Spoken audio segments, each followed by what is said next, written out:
welcome back.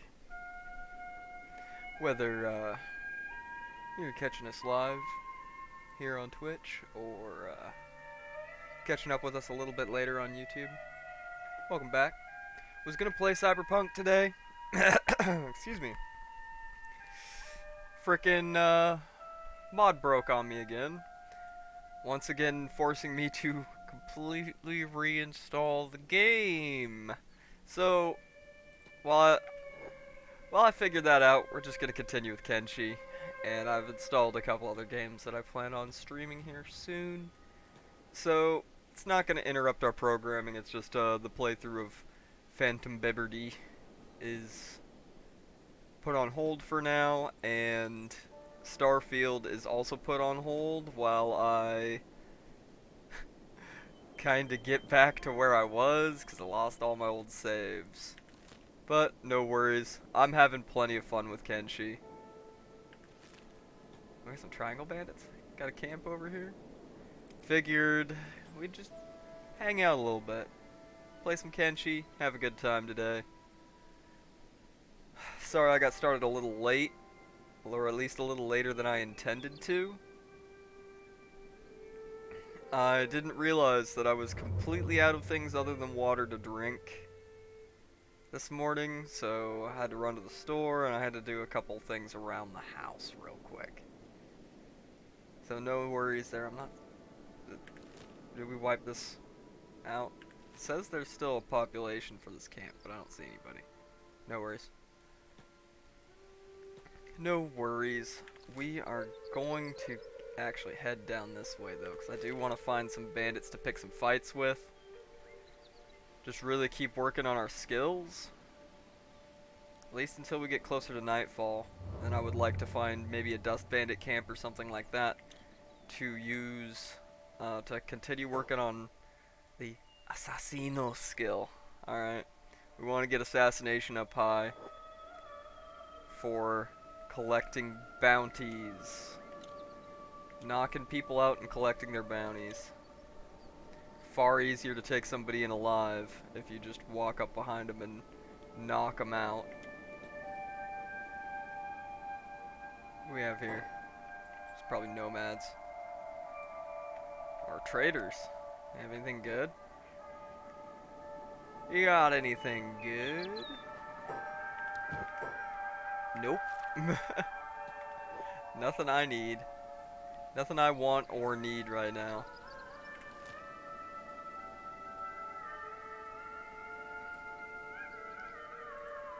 So we'll kind of take a tour around the border zone, see if we can, and we'll maybe go down into Shim and Skinner's Roam too, see if we can find some dust bandit camps to play with.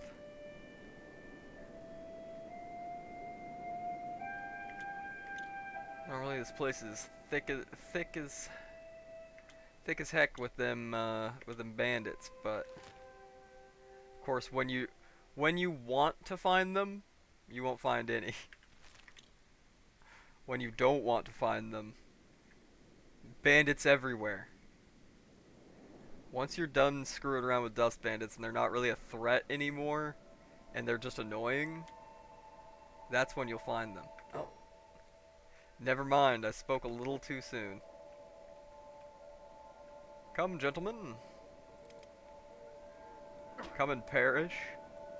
Come and be bonked. Oop, zone's loading in a little bit there. Oh yeah, these guys are hardly even a threat to Sten now.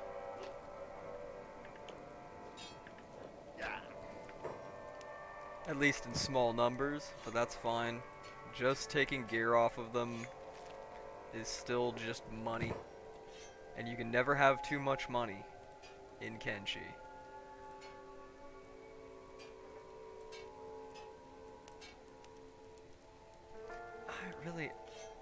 I don't really care about taking these because they're only 100 cats apiece.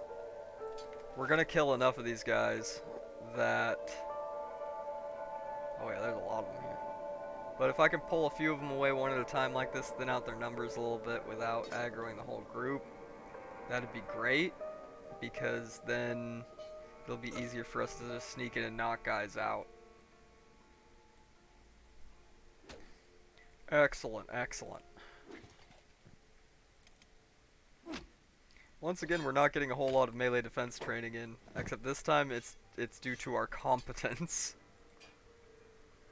Yeah, it's still only worth 124, so no thanks there. Ooh, a standard grade heart protector. That's a lot more money. See, that's why I always check to see if they got higher grade armor on. Yep. How successful are we going to be at sneaking up on these guys right now? In daylight. Not very. But it's a little bit of opportunity to actually level up the stealth. If we can get Sten's stealth up quickly, then that is excuse me. That is going to make leveling assassination far easier. We've already got our effective stealth level with this gear up to 68. Damn. Okay, yeah, these bandit camps are gonna be our screw the old run around in circles in front of the guard method. This is in front of town. This is the true stealth leveling Chad method right here. Find a dust bandit camp and run around in circles in front of them. So we're already up to 80 stealth. Now, mind you, I'm running 1.2 times XP from mod, but still, that's still very quick. Go lay down. You don't need to be in here right now, buddy. Dog hears me talking and just wants to come say hello. He can be very needy. I blame my wife for spoiling him too much when he was a puppy.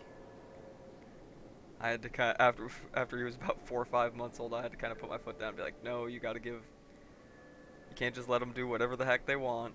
That's how you end up with destroyed house. No, no, no, no, no. Alright, let's see here. It's starting to get a little dark. That's good.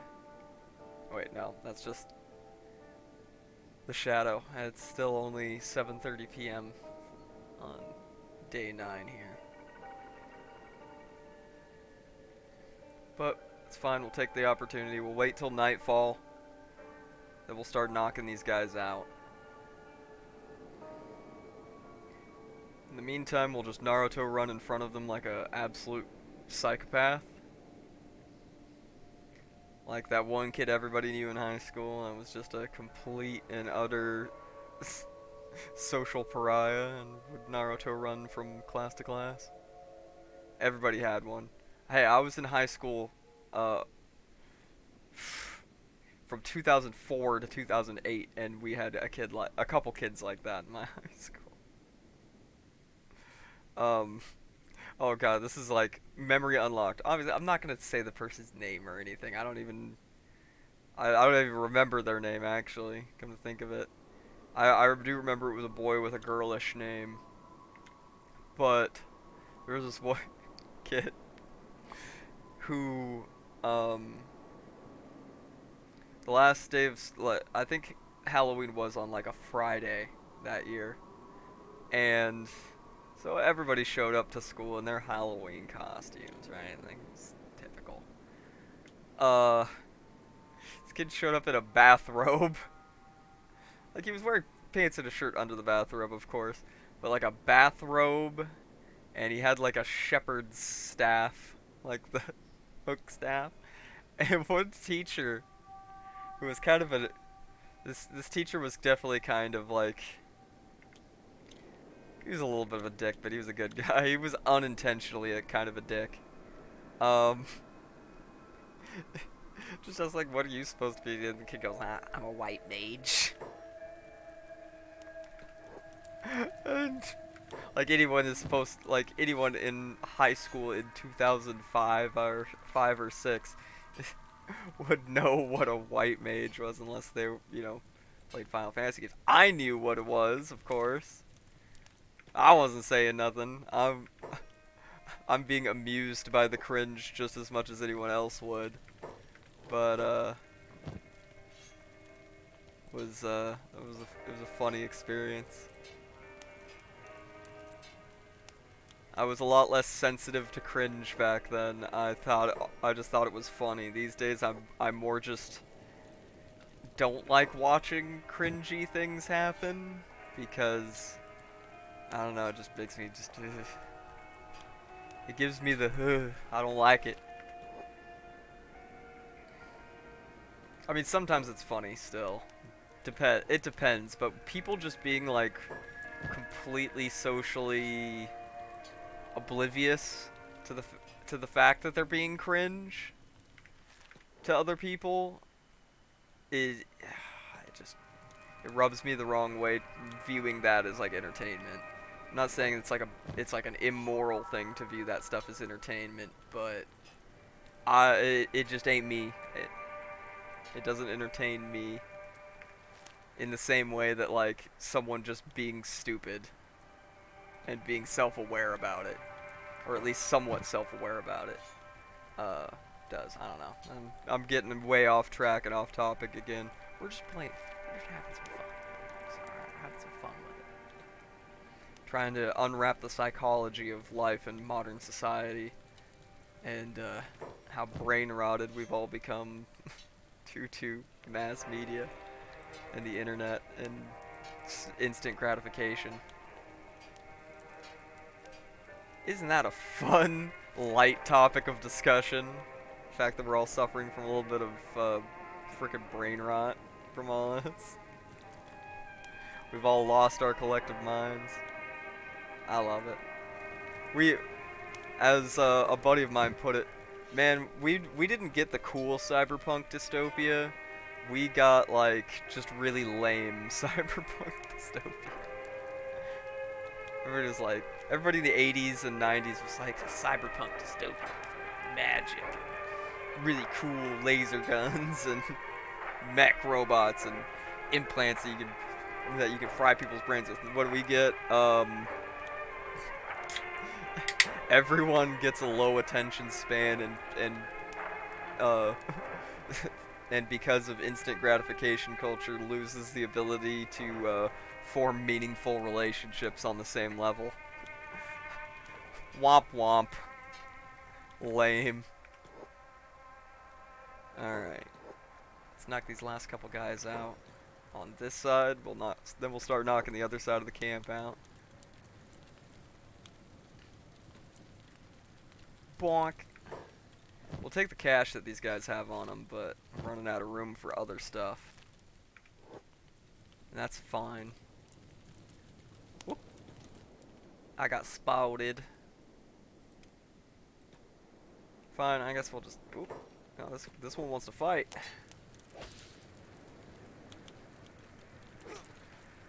We'll get a little bit of combat experience in here too, I guess.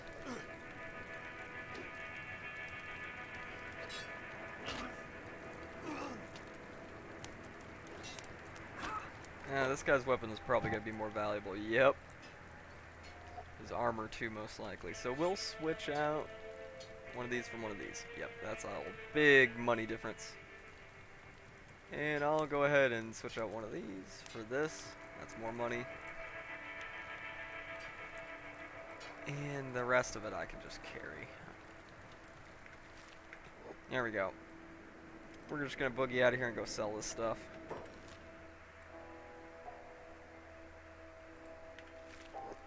Because the biggest thing is I wanted to get that assassination skill up. 63 is good, but we want to get it even higher. To be able to knock out some of the big strong boys that I really don't want to fight along with all of their ads. All their little minions. Excuse me. Some of them are not too bad to take down with a kind of mid-game skilled character. Like the Dust King, he's not too bad. But some of the guys that have really big bounties on them are stupidly strong to try and take down with one guy. Like, I don't plan on taking him down anytime soon, but if we ever decide to take down, like, Tin Fist, for instance, he's an endgame character, basically. He's got over 100 in most of his main stats. Uh, he's very, very difficult to take down with a single character, and especially because he uses martial arts, which martial martial arts in this game are very, very weak at low level.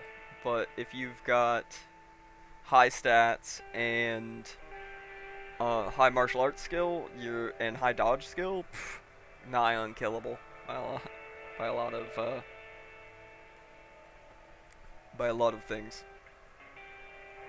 Especially for like 1v1 fights between humanoid characters. Um, Characters with high martial arts, high strength and toughness are the best. Brokenly overpowered.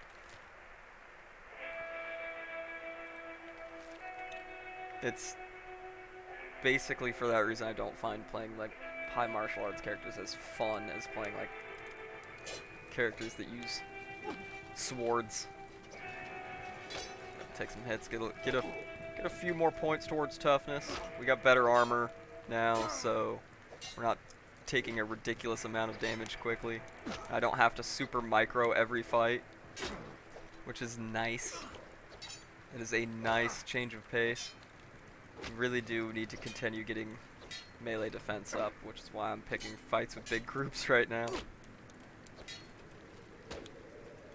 You know, on top of wanting to get assassination up, eventually we will need to train some lockpick.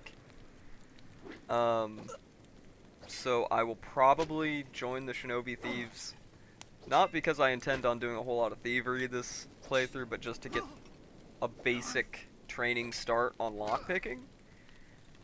And then I can train it other ways later on, and because we're gonna need a decent amount of lockpicking for delving into ancient ruins for all sorts of loot, right? What the heck are you doing, guy? Get back here. I'm not done killing you. Get back here, foul heathen. These guys like went up on the hill to get away from me. Oh no, no, you're not running away. Okay, good. We got toughness up to 37. I would like to just really, really grind toughness, but most of the ways to do that are pretty cheese. But eventually we'll probably go to the Foglands and train toughness a little bit. Getting repeatedly whacked with sticks by the Fogmen is a great way to level your toughness. Plus, Mongrel is one of my favorite towns in this game. I love hanging out in Mongrel with all the little wacky people that live there. Hey, you're not supposed to be awake. You're not supposed to be awake for your murder. Come on now.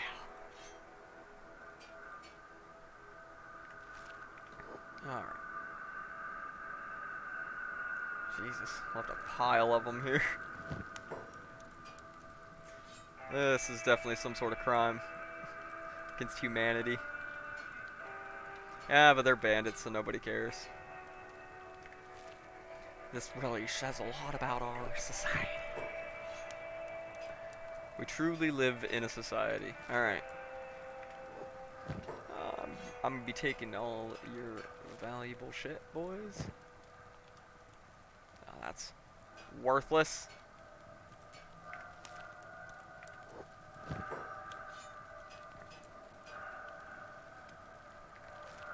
Alright. I want the ones with the big swords. Big swords sell for more. That guy had the standard grade thing. Alright.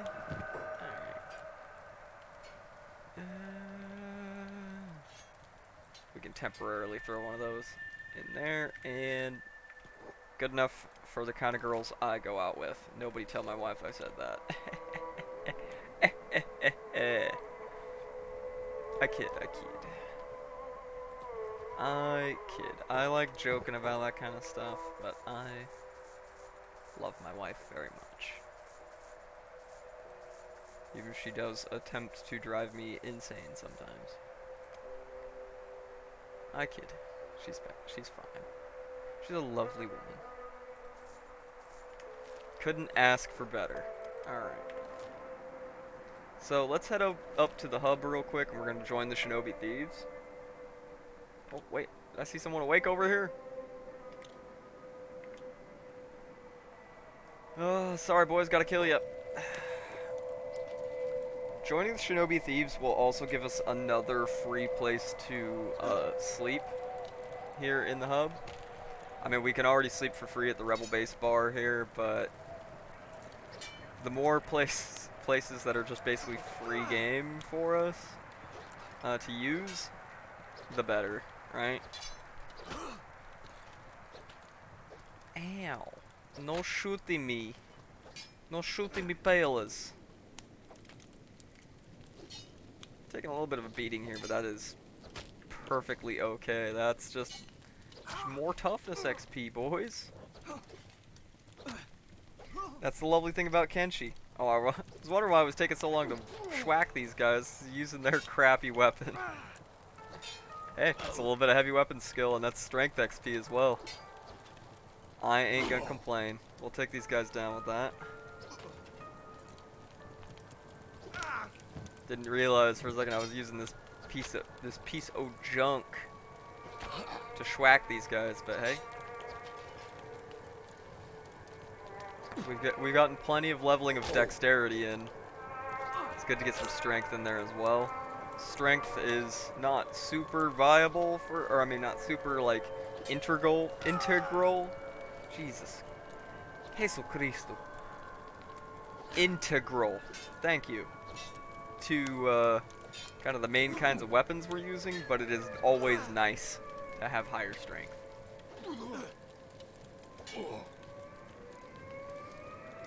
It's never a bad thing to have more skills. Let's just put it that way. And more stats. Plus, I might use heavy weapons like late game. Who knows? I haven't really put that much thought to it.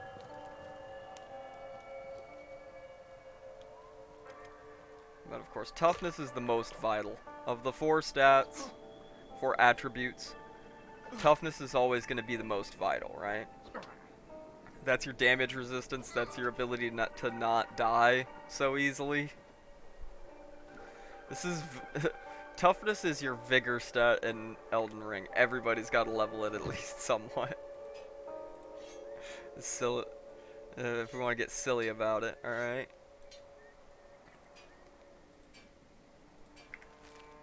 But... I don't, like...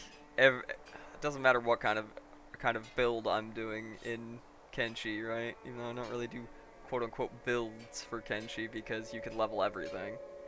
There's no level cap or anything other, like, there's no, like, soft level cap or anything like that. But, no matter what I'm, like, prioritizing skills-wise, I always prioritize leveling, toughness. It's just the most infinitely useful skill. I'm gonna put the crossbows down here at the bottom.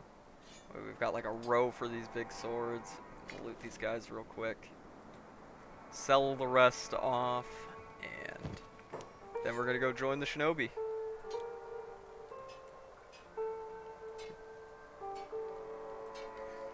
Why it's useful. It's the best 10k caps or cats. It's the best 10k cats you will ever spend. That is a tongue twister. Or I'm just bad at talking, apparently. No. Alright. Quick sell off at the hub. Join the Shinobi, level up lockpicking a little bit. Then back to our training.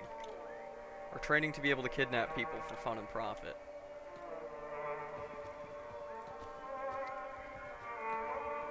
Truly the most lucrative industry in Kenshi. Institutionalized kidnapping. For fun and profit. Oh, there we go. We've made ourselves quite a bit of money. Arthur.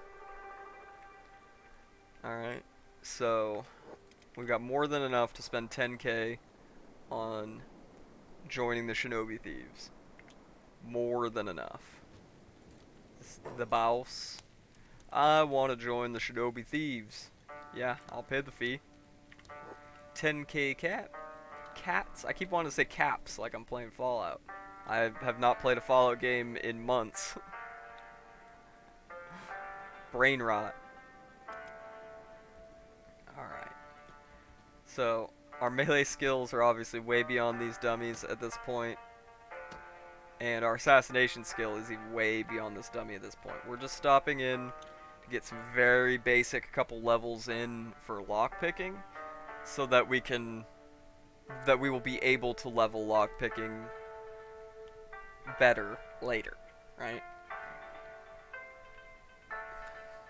You gotta work to earn the right to work, right?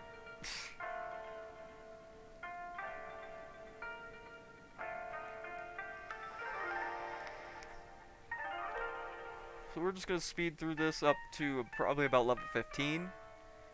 That's when it really slows down, based off of this level 2 training box. And then we'll be good on that.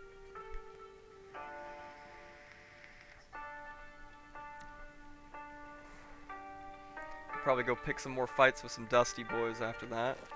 We might take a quick rest to heal up some of these wounds. And once I'm satisfied with my current level of training on Dusty Boys, that's where we're gonna start hunting Fogmen for fun and profit, and maybe kidnapping a few bounties along the way.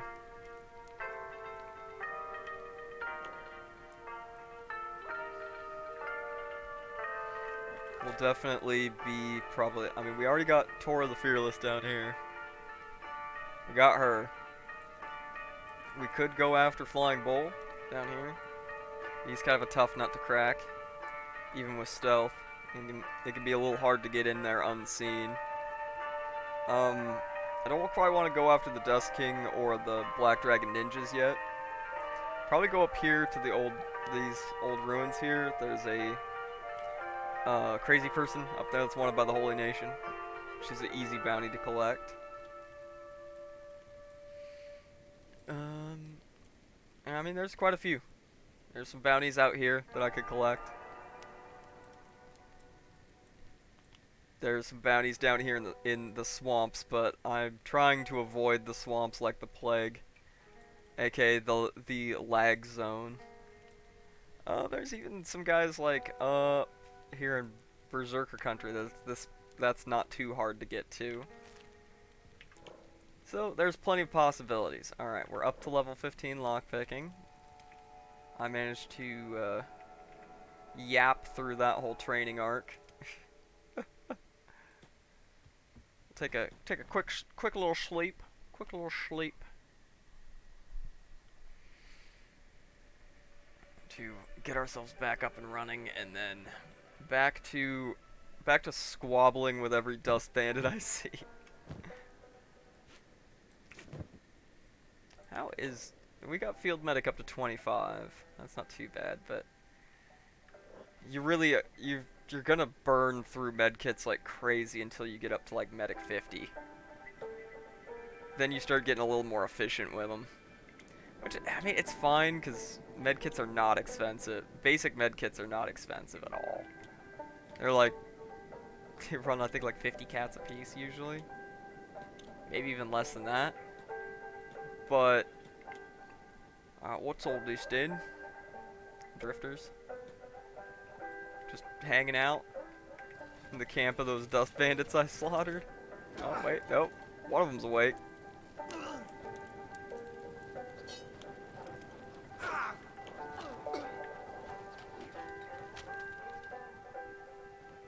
Well, a few of them are awake, but those nomads are taking care of it.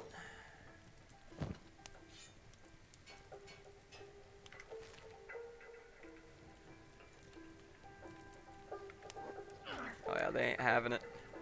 They ain't having it. Ah, it's so hideous.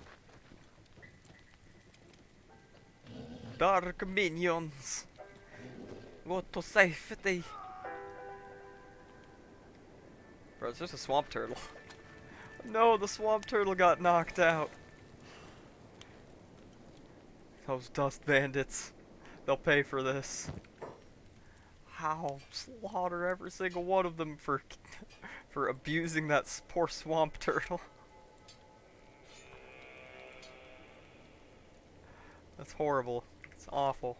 How can they do such a thing? Alright. I believe there was some more dust bandit camps over on this side of things. We'll go fight some of them that actually still have some fight left in them.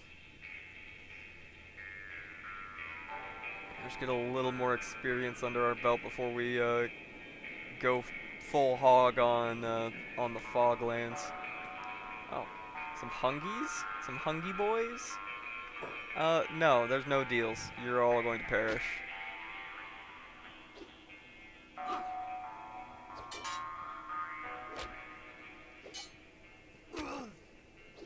Why? Because I can probably take all of these guys down with it. And they might hit me with, what, a stick? Do like 5 damage? Oh, 15 damage, because 15 damage to the chest there. Oh no. How will I ever live? How will I ever survive getting slightly bonked on the chest with a stick? Yeah. If hungry boys.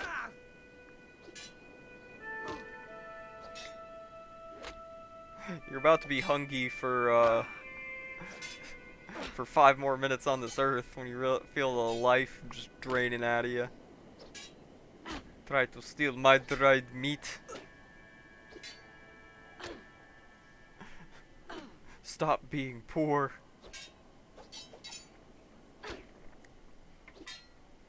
Sten Shapiro over here. Let's stop being poor, hungry bandits. Hungry bandits, have you tried just not being hungry? How about you just buy some food? My wife's a doctor. I don't know why I rag on Ben Shapiro so much. It is so funny too, though. That goes back years. That goes back to me one time being asked if I could fight anyone. Who would I fight? Like publicly, and I said Ben Shapiro because I would hold him at arm's length like a Looney Tunes character and let him swing. I don't know where the meme of me ragging on Shapiro came from, but it will never stop. Especially after my reaction to the Barbie movie versus his reaction to the Barbie movie. My reaction to the Barbie movie, which I went and saw with my wife, was like I came out of there like, you know, I'm really feeling my own Kenshi after that. I'm just having fun with the whole stupid thing. And Ben Shapiro like, this movie's anti-masculine. It's like throwing a fit about it. I'm just like, shut up, dork. No one cares, dude. It was just... get real. It was people like overreact to things so much and make a spectacle out of it, and it's so silly. Certain things, obviously, it is like reasonable to have a visceral, emotional reaction to. Of course, don't misconstrue what I say. But there definitely reaches like a point where you gotta just be like, okay, come on. Are you really being reasonable, or are you just being silly? Are you being especially when someone makes their whole brand off of what? Facts and logic. And then is like, Barbie. Silliness, right? It's goofy. That's why someone can come off really goofy sounding, even if sometimes you agree with what they say, right? There's definitely people that I would say that I agree with some of the things they say, but that I still think they're freaking goofy and silly because of the way they put it, right? It's all about how you present yourself. If you present yourself in a very goofy way, if you present yourself irrationally, people aren't going to take you seriously even if they agree with you. Something apparently no one ever taught certain people on the internet. Basic human psychology, man. Come on. Even a dumbass infantryman like me can figure that one out. Even a dumb old grunt playing video games on the internet can figure this stuff out. So I tell friends and coworkers all the time, like, man, if I got this figured out, there's no excuse for you, bro. I'm somebody who willingly was like, oh, you'll offer me pretty much any job in the army I want? Infantry.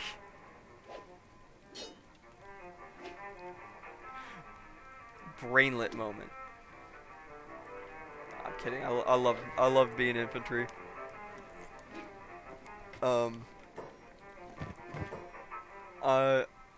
I get it that it's like pogues, you know, persons other than grunts, people who do not have combat jobs, tend to have a better day-to-day life in the military. But I was like, yeah, no, dude, if I'm joining the military, I'm joining the military.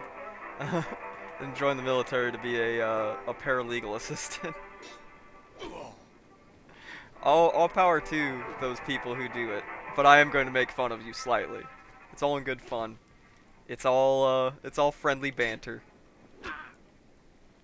Cause hey, my first choice was the Air Force, but Air Force didn't want to give me the. They said they didn't have any slots for the job that I wanted. Which, you know, serendipitously turned out to be a good thing, because turns out people that served in the job that I wanted in the Air Force tend to get cancer within 10 years.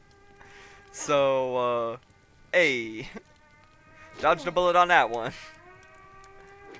Instead, I just got a traumatic brain injury, a broken back, a broken neck, a broken hip, long-lasting knee injuries, post-traumatic stress disorder. You know, all the fun ones. But hey, I'm doing alright. I'm doing alright. Yeah, all things considered. Life, in the end, is good. As long as any day above ground is a good one. Remember that, people. You know, and I say this without any shred of irony. Truly, every day that you are alive is a good day. You know, there's never any excuse to do something that is irreversible to yourself. Alright? And not to say that I haven't been there. I have definitely been there. I have definitely been to that place before where you think that not being here anymore would be better than what you're dealing with. Been there. I was there at 12 years old. Man, it was not a good time. And I was there at one point in my early 20s, too. Ain't worth it, man. Ain't worth it. Alright? You always have some amount of agency, alright, over your own life. And that alone makes it worth still being here. I don't mean to get, like, too serious, right? But just because I kind of accidentally brought the topic up. To quote Michael Jordan, stop it. Get some help. Alright? Even if you don't personally know anybody that gives a shit enough to help you, somebody out there does. Alright? But let me also make something clear. Alright? This is gonna be a controversial opinion. If someone does not want to be around anymore and they've made that final decision that they don't want to be here anymore and that they're going to do something about that. If you involve other people in that, fuck you. In any way, if you involve other people in that. Like, for instance, self-removal by police. Fuck you. You will go to the deepest hell if you do that. If you do that, you are literally worthless as a human being, because you put that burden of, something absolutely horrible onto another person. That is the true sign of a coward and a worthless human being. I don't care if people think that opinion is controversial. If you really want a game, game end, don't involve anybody else. Not to say that you should. I absolutely think that even a life in pain is worth living, because those are you will continue to experience, right? The world. Either way. All right? A life in pain is still a life that can change. All right? Life is worth living 100%, even though I used to think it wasn't. Definitely is. But you're not going to convince everybody of that. You're never going to convince everybody that life is worth living. You're never going to convince everybody that their problems are probably inherently solvable. Some people are just still, it's human condition. Some people are going to, end their own life. If there's one thing I can say about that, is that if you involve anybody else in that, if you make somebody else do it for you by, going out and pointing a weapon at the cops or something, the lowest, deepest circle of hell is reserved for you. That is the worst. That is probably the most controversial thing I will ever say on here, but I don't care. That is an opinion I will absolutely say publicly without any shred of apprehension, because I think that is a clear and evident truth of the world. that is the lowest form of shitty thing a person can do to other people, is to force them to do it for them. That's all I'll say on that depressing ass topic. That's what I get for giving myself verbal diarrhea by drinking an energy drink right before starting to drink an energy drink right before stream. My stream of consciousness as I play Kenshi is just going to pour out, and y'all get to experience it. Welcome to the Bone Zone. Remember, you're here forever. There's no getting off of Mr. Bones' wild ride.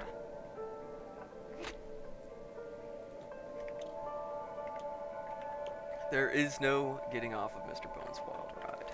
No, no, no. There's plenty of bandits to schwack on, alright?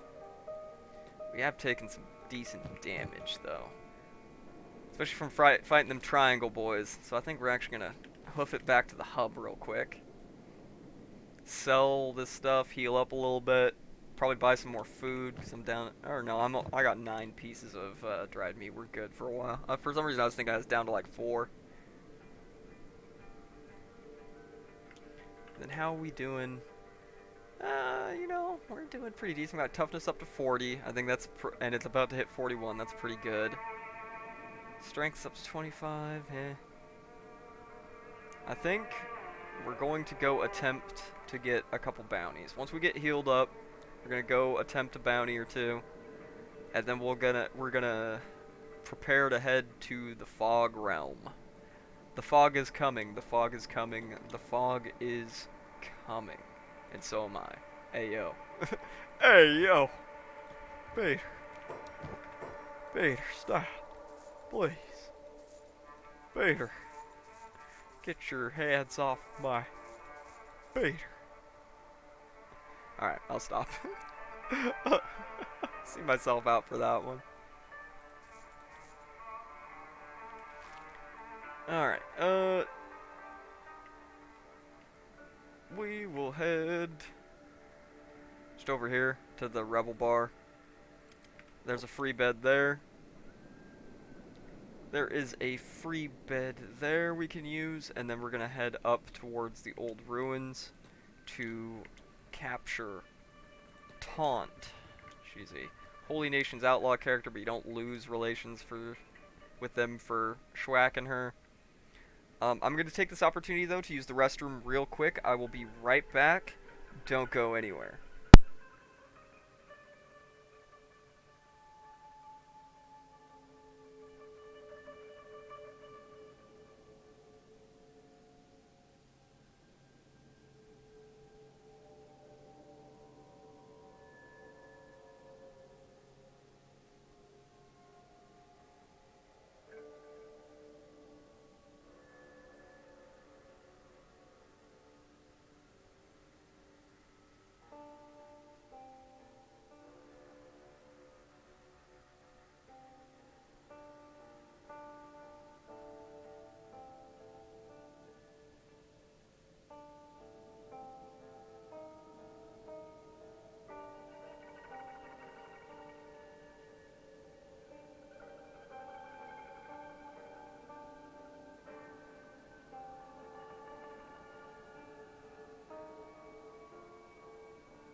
I'm back. I am back.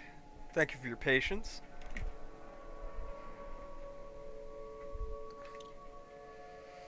Energy drinks, man. They run right through you. Hey, how we doing, Mr. Spring? How are you today? Get our boy all rested up here. Get that stomach wound healed. Oh, that's gotta be the... It's gotta be like one of the most scary things to me is if, say for instance, one was far away from civilized healthcare and got a stomach wound. Ooh, that is, someone who has a decent amount of medical knowledge from, medical training when I was in the army and working healthcare for about 8 years. I hear that, man. But being okay is about what all we can ask for in this world, right? But, things always change. That's the nice thing about time. Things always change. It's like I was talking about with the wife the other day. I was so miserable about a year and a half ago. Year and a half, almost 2 years ago now. I was working a shit job that I hated. I had to get up at 3 in the morning to go to work every day. They worked me like a dog for shit money. Now everything's changed. I only work 2 days a week. It's kind of nice. Life's gone to shit. Been there. Been there several times. Several times in a row. I had a long period of my life for basically from like 15 to about 28 where it seemed like everything I tried went to shit. Everything I put together fell apart. And felt like I had no agency over any of it. Been there, my man. Been there. It is one of the lovely things about being human is that we experience these things. Oh yeah, I know that goes too. I've been fighting the US government for like almost 4 years now on some shit. It's craziness. But life does continue. I'm not gonna ask details, of course, but been there, done a little time in jail over some stupid shit that I did in my 20s, and it sucked. I fucking hated it. I hated it. I hated it. There's nothing worse for me than being locked in a cage. But excuse me. Got through it. Learned to meditate. I learned to meditate in jail, which was pretty funny. Read a lot of books. Got out. Decided I don't ever want to go back there again. Ever been to jail? But I worked in one. Yeah, working in one. I've worked in jail as well. Working in the jail is almost worse than being in it. it weren't for the fact that they paid really, really well. Jails here at least pay really, really well. But it's such a hellish job, I would never go back to it. Uh, that's the modern governments are so shit at how they treat people, but you know it is what it is. We deal with what we can deal with, and then we just gotta take our punches and roll with it, man. One of the biggest things I didn't finish reading it the last time I was in jail, which was about 10 years, almost 10 years ago. But one of the books that like kind of really started to change my outlook on these things and really like kind of helped me rationalize a lot of the situations I was in my life was Meditations with Marcus Aurelius. It was very, very influential on changing my worldview in a lot of ways, and I would definitely recommend it. There's actually a great video on YouTube of somebody used the AI voice of Joshua Graham from Fallout New Vegas to do an audiobook of Marcus Aurelius' meditation. U.S. jails, it really depends. So, biggest thing in the U.S. is that jail is where you go when you're arrested, initially, right? And if you're awaiting trial, like if you can't make bail, or for some reason they don't want to give you bail, like they think you're gonna flee or something like that, they put you in jail. They can only keep you in a jail for up to like 2 years. Prison is way different. My opinion, now I have not served prison time in the U.S. I've never been convicted of a felony in the U.S. But I know a lot of people who have, and I've worked at a prison. It sucks. It sucks, but prison is, depending on what level of prison you're in, you have a little bit more to do in prison. So jail in the U.S., you are in your cell almost the whole day. So you committed a felony out of the U.S., that depends on your perspective. No, I'm kidding. Well, let me put it this way. There's an old adage that a lot of times people commit multiple felonies a day without even realizing it.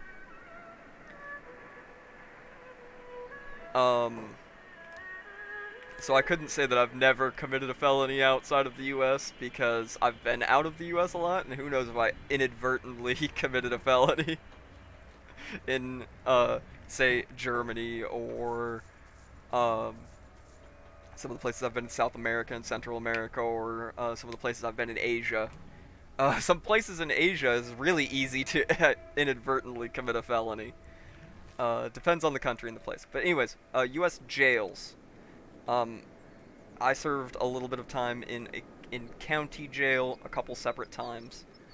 County jail sucks because I have been to Thailand a couple times. Not for tourist reasons though. I was crew on a merchant boat. Though we did have layovers in Thailand a few times where we'd get to go drink at bars and stuff like that, but we were never there for very long at a time. Beautiful country. I would love to actually go and like spend some time in Thailand, going and seeing some like those old temples. A lot more of like out in the jungle stuff. I'm a nature guy. I love hiking. I love backpacking, camping, stuff like that. I would love to go through some hikes through the jungles in Thailand. See some of the more unknown stuff. I don't care for the drinking and the sex tourism and the nightlife. I haven't cared about that kind of stuff in a long time. Did I really forget to grab our bounty because I was talking? Yes. Oopsie doodles. The thing that's really interesting for Thailand, about Thailand to me, is like how many bodybuilders go over there. I'm a gym rat. Anybody who's hung around the channel a long time knows I'm a gym rat kind of guy. A lot of like bodybuilders and powerlifters go and stay and train in Thailand because it's so cheap to over there. you can get a nice place to stay right next to the gym you're working out in every day, and eat like crazy because it's the biggest thing about, probably the most expensive thing about like lifting at a competitive level like that is you got to eat a lot of food and a lot of good food. But it's really cheap over in Thailand to eat basically nothing but chicken, rice, and vegetables. Uh-oh, where did she go? Where's her body? I need to turn that in for a bounty. Y'all got me distracted. Yeah, it's super cheap. Anyways, sorry, I gotta finish the thought about like what county jail is like, or otherwise I'm gonna lose my dang mind here. County jail in the U.S. is miserable because my longest stint in county jail was about 2 weeks on some dumb shit, and I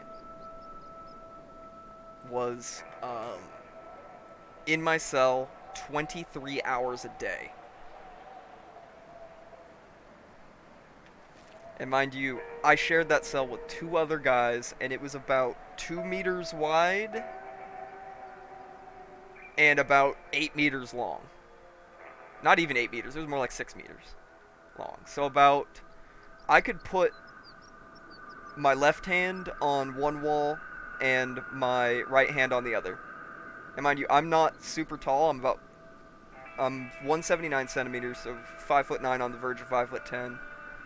But I've got a very long reach. I got it was cold. It was air conditioned, but it was cold, and you don't have like warm clothes. You've got a jail smock that they give you, and it was about. Sorry, it's hard for me to. It's still hard for me to do Celsius to Fahrenheit in my head, but it was usually about 62 Fahrenheit in there. So it was like you were always a little chilly. I was miserable. You're in your cell 23 hours a day. You get out for an hour of, like, quote-unquote out time a day, which is pretty much just, like, walking in a circle in, like, the little, like, common area. Well, I'm giving up on finding, Taunt's body there. That was an oopsie on us, so we don't get to collect that bounty. So instead, we are going to just go ahead and head straight towards Foglands, and we'll collect a lot of bounties out there. Yep, you are not allowed to have your own clothes in jail in the U.S. You are given a pair of like flip-flop sandals, that are made of like foam, pair of like very shittily loose-fitting, very thin fabric pants, and a like tunic shirt. That's it. It's always cold in there. You're in your cell 23 hours a day, and so there's levels to it though. Like, not every little like cell block is like that. The last time I was in jail, they put me in that specific block where you're in your cell 23 hours a day because I was fresh out of the army. I had just gotten out of the army, and so they were like, "Hey, it's just a precaution in case this guy has post-traumatic." And they asked me if I have post-traumatic stress disorder. I said yes. So they just put me on the same wing as like the guys who are on like medical hold, like they're in there because they're on a medical hold. They can't be put with the other prisoners and stuff like that. But even normally, in like normal county jail pods, you don't spend all day outside of your cell and you're only locked in there at night. You're locked in your cell most of the day. But a few hours a day you are let out into like the common area. In the pod I was in, you were out of your cell for an hour a day, and they did it in like fourths.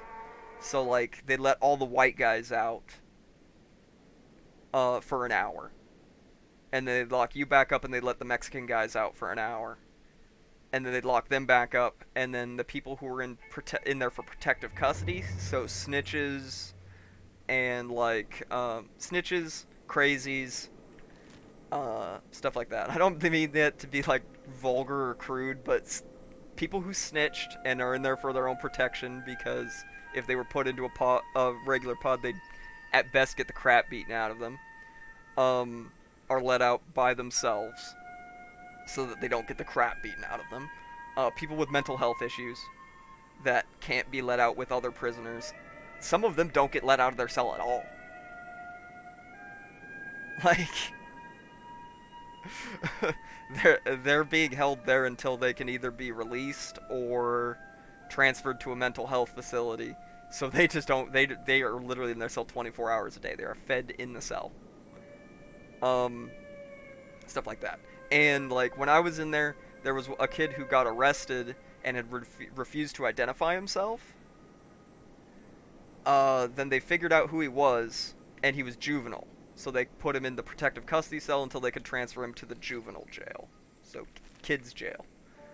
So he was in there for his own protection. But, yeah, it was miserable. And yes, jails and prisons in the U.S. are very racially segregated. Very, very racially segregated. For good reason, because most violence in U.S. Jails and prisons is gang related, right? And the gangs break down along racial lines.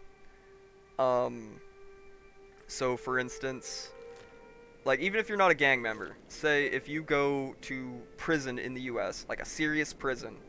Now I'm not talking about like a level one like summer camp. I'm talking state prison, like at least a level 2. You are just obligated to only associate with your race and your race's like ally groups. Even if you're not a gang member, doesn't matter. Women's jails are a scary place in the U.S. too. You got to think that you've got a lot of the worst women in society in those places, who are just as violent and deranged as some of the men, but they're also like, you know, they're more. What's a good way to put it that's going to offend the least amount of people, even though it's true?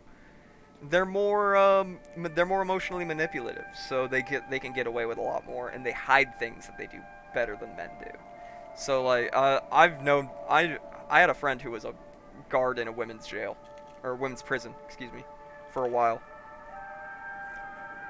And he was like, dude, I would much rather deal with the men who will like try and stab you and throw shit at you than deal with these women. He saw some real heinous shit go down. He saw some real heinous shit go down in women's prison. He said that one woman was violated repeatedly by another woman with a wooden plunger handle, and that they had to send her to the hospital to get all the splinters removed. Yeah, that's a pleasant thought, isn't it? How do we know this VOD's gonna get age restricted when I upload it to YouTube, boys? Oh, of course I pick a fight with the strongest group of Fogmen here. But they're the most valuable. They're the most valuable to kill. These guys have a good bounty on them, but if it looks like we're gonna get knocked out, we're just gonna retreat. So I have duplicates here because of mod conflict. Oops, we're just gonna take that one. We're gonna make sure that it kills them, and then ow, and then we boogie out of there. So I have 2 different mods that add bounties to the different kinds of Fogmen, but I have to have both of them activated for a different reason. But it adds 2 different like bounty items for the Fog Heavies. It's just a little thing. I just take the less valuable one. Come on, take him out. There we go. And we got a prince. So that's a good chunk of change right there. But I'm gonna retreat out here so we can heal up a little bit. As Luki says, boys fuck shit up, girls are fucked up. Also, hello. Yeah, you're right, man. You're absolutely right. Women can be just as evil as men. They're just they're somehow more devious about it. And that's not to generalize. That's not to say anybody of any whatever is a certain way. It's just it's true that there's going to be more of us. You know, men are going to be in general more openly violent towards one another if they're going to be that way. Right? That's just naturally men. If men are going to be violent, they're going to be open about it. Though men can be very sneaky too. I've heard some great stories about people getting stabbed to death in prison, and the guards not even finding it for a while because they'll sit back and they'll observe the guards' patterns and everything, and wait for an opportune time to strike where it's not going to be seen. Prison, jail, it's all pretty wacky. Now, mind you, I didn't see too much jailhouse violence. I think I saw like 2 squabbles, and I almost got in a squabble with a guy.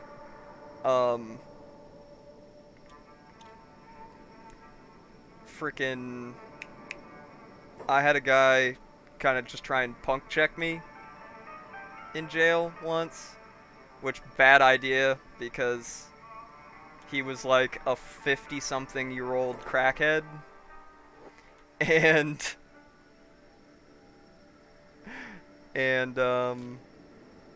all that, and I was, a not mid-20s, early 20s soldier. Uh-oh. Uh-oh. I'm hearing some conspiring in the chat about, sexy alerts. Oh no. Oh no. Well, sometimes, alert boxes and stuff have been screwing up and not functioning properly. Oh, I'm not assigning blame. I'm not assigning blame, boys, but I'm just keeping my eyes on you. No, I'm kidding. Alright. We could run back to the hub for a free bed, but you know what? We ain't concerned about 100 cats right now. Have you guys seen that those Dracula flow videos on YouTube? It is the best, man. It has irreparably changed my vocabulary. Irreparably changed my vocabulary. Every time something's cheap in a game now, I just want to say like, I don't give a fuck if I go blind. I don't need to see the price tag anyway. And my favorite one was, last one to run off on the pack got choked out by some Givenchy gloves. Last thing he ever saw was the price tag on them. Fair, fair. It's just been all over YouTube. Hey, I can definitely identify with the boomer moment stuff. All right, I have boomer moments on the regular, especially when it comes to guns. I have some very boomer opinions when it comes to guns that I like. Now, mind you, I work at a gun store, so and I'm kind of a gun guy, I guess one might say. But I definitely have some boomerish gun opinions. Though I've mostly formed mine through years of experience of shooting. Hey, yeah, for sure. I'll probably be going for another few hours, spring. I'll get to that, Johnny. I'll get to that, Johnny. But yeah, I'll probably still be streaming in a couple hours.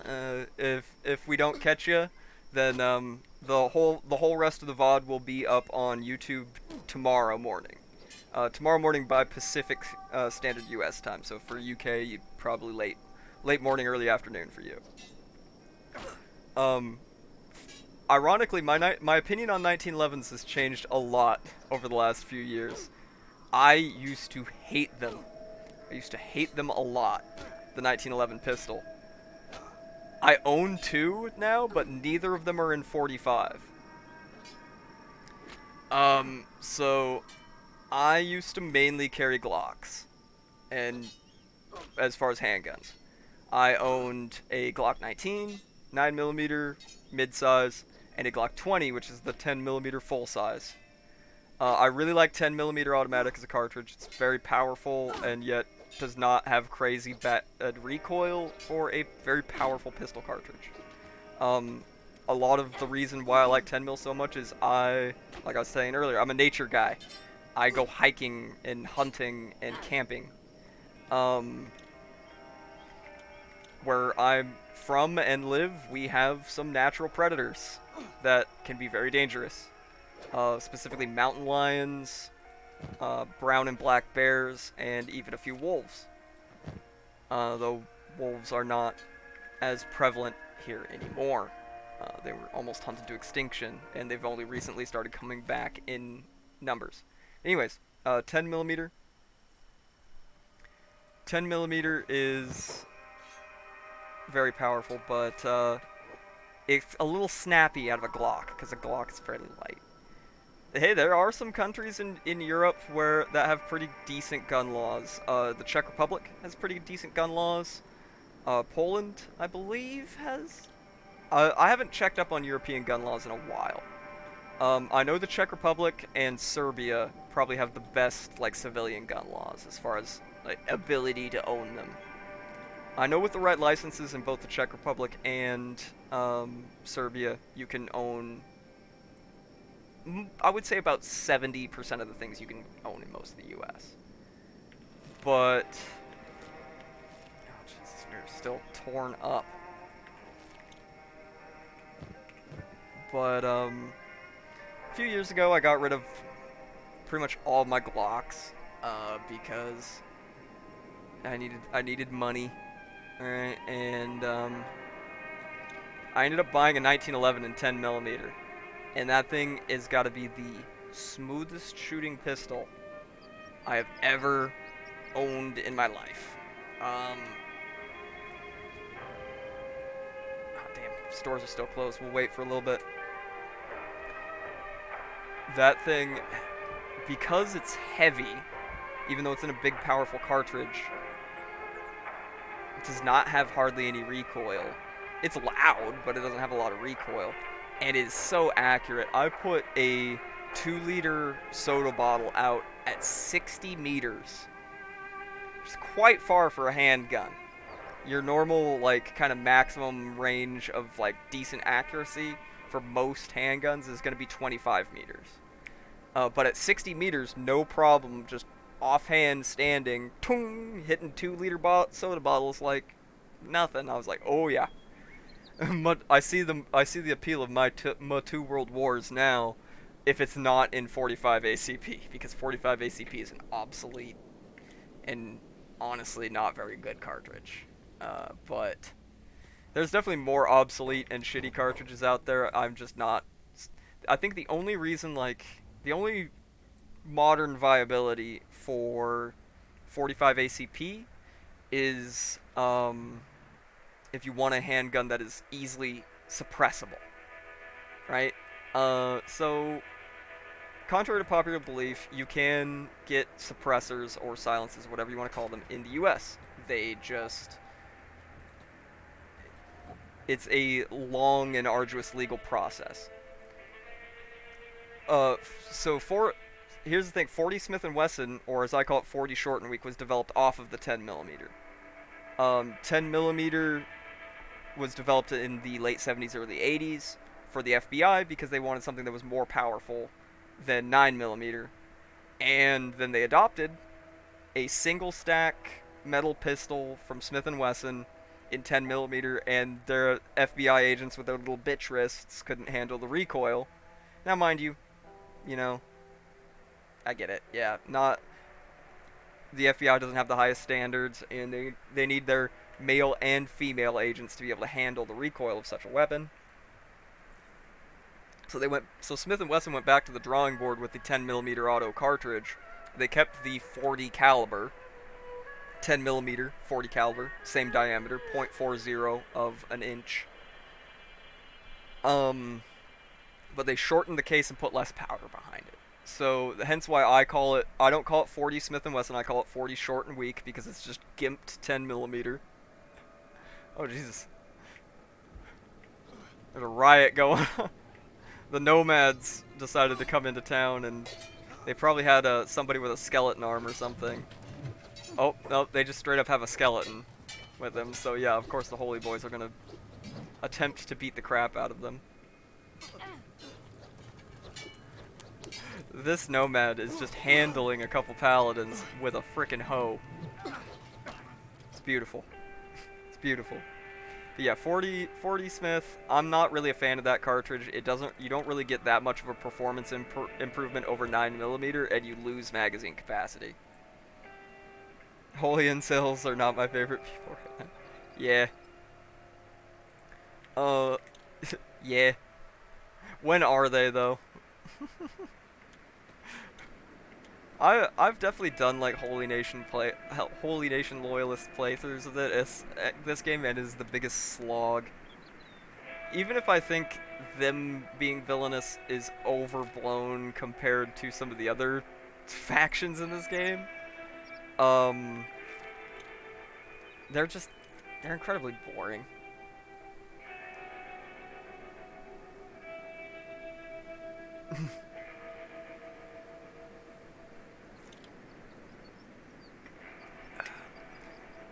Plus, it is just very annoying to live in an area of the world in Kenshi where they will attack you for having anything cool, like ancient science books or AI cores. This isn't Star Sector, where an AI core is going to blackmail you. Alright? This is Kenshi. They're just for research. Decided to settle in borders. There is specifically one really, really good spot in the border zone to set up a base. But yeah, border zone is one of my favorite places to build a base. Though lately my favorite places to build a base have been Fishman Island and Green Beach, where the crab raiders live. There are some really, really good spots there. Especially for Fishman Island, you only really got to take out one thing. If you take out the King Fishman, the King Gurgler, and then leave for a while and then come back, there will be no more fishmen. And pretty much hardly anybody will even attempt to attack you. Even if they do, most of the time they get lost trying to cross over there. Here, I'll pull up the map. So, there's like a Fishman group over here. You can completely ignore them. Go all the way around to the island lab here. Take out the Fishman King. And then leave. And all the fishmen will be gone. And then there's just a bridge here and a bridge here. If you wall both of these off with a gate, then they have to swim all the way across to get to you. And you could essentially slowly take over the whole island. Other than the no-build zone here and here. But I'm using a mod that allows you to actually take over this town here and this lab if you want. By making them quote-unquote for sale. For 3 hours and 5 hungry boy, 3 dusty boys, and 1 bad dragon ninja raid, and most of my people injured. Yeah, this is why if I settle in the border, anytime I try and settle in the border zone, I take out the Dust King and the Black Dragon Ninjas first. And then it becomes a lot more tenable. But this is the spot right over here. If I build a border zone base, this is always where I build it, right here. You got a nice little flat open area. You got a cliffside on one side, so you really only got to wall off, build like 2 real walls. And oh, you had the wall phasing thing. So one thing Kenshi is unfortunately really buggy about is that can happen. What you have to do is, when you're building your base, keep saving and reloading. Keep saving and reloading. Every now and then, save, completely exit out of the game and re-come into the game, and then Control-Shift F11 to fix broken save data. Then save and reload again.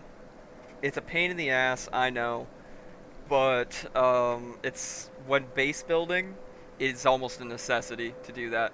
Also, the thing is that like when you put down a base, uh, like we'll use this as an example. Let's say I put down a base here. It's only gonna have a tiny little build radius at first, where everything counts as yours. Um, every time I build something new, I will save and reload, and over time and lots of save and reloads, your radius will get bigger and bigger and bigger, until eventually you have a big old massive radius that's like considered your territory. It's janky, but you know, that's Kenshi for you.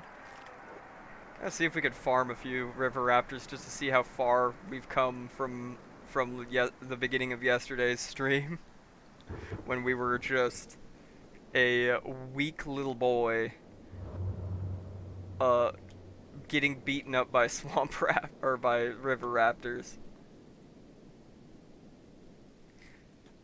Yeah, I mean reloading an earlier save and beefing up is something I've had to do many a time in this game. This is in the end oftentimes a game of trial and error. Error. Hey, we're up to 44 toughness already. That's pretty good. We're getting that toughness score up. The most important stat in the game. Now, I know I've said that a million times, but I will reiterate it a million times if I have to. And did we really just G-word all the river raptors? I haven't seen a river raptor in forever. We didn't kill that many. We didn't kill that many, no. Gotten so concentrated on yapping that I almost completely got lost in the sauces to the game there for a minute. Oh yeah, and that I trust me, I've had that happen to me too. A while back, I built a base here in Green Beach. There is a nice little spot right over here. There's a nice little alcove where you've got mountains all around you except on one side, and I just built a wall across here. And I got attacked by skeleton bandits over and over again, and they would just phase through the mountain. Apparently there was like a tiny little gap there that I could have walled off, that I figured out far later, where they were coming in through. And I didn't figure that out until I basically was about to rage quit the game. Because they kept phasing through my walls and like attacking my people who were just working in the mines and stuff and had basically no combat skills. Oh god, it's beautiful. How much we were struggling against these guys in the beginning. Now we just absolutely demolished them without even any effort. And now, to the victor go the spoils. Yeah, that's the biggest lesson I've learned is like to give everybody at least some basic combat training. Usually my kind of like go-to is that I'll try and get everybody up to at least like 20 melee attack and defense, and then like, you know, 10 to 20 strength, toughness, dexterity. Even if all they're gonna do is farm. That way, just in case they can at least pick up a sword and kind of fight, right?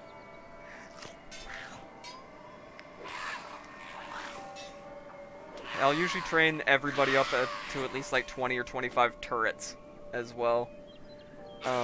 So that like I can build just a massive amount of turrets over time, and then if there's a big attack, everybody and their brother's dog can just mount a turret and at least put some fire down range at them, even if it's not as accurate as like my dedicated turret guys.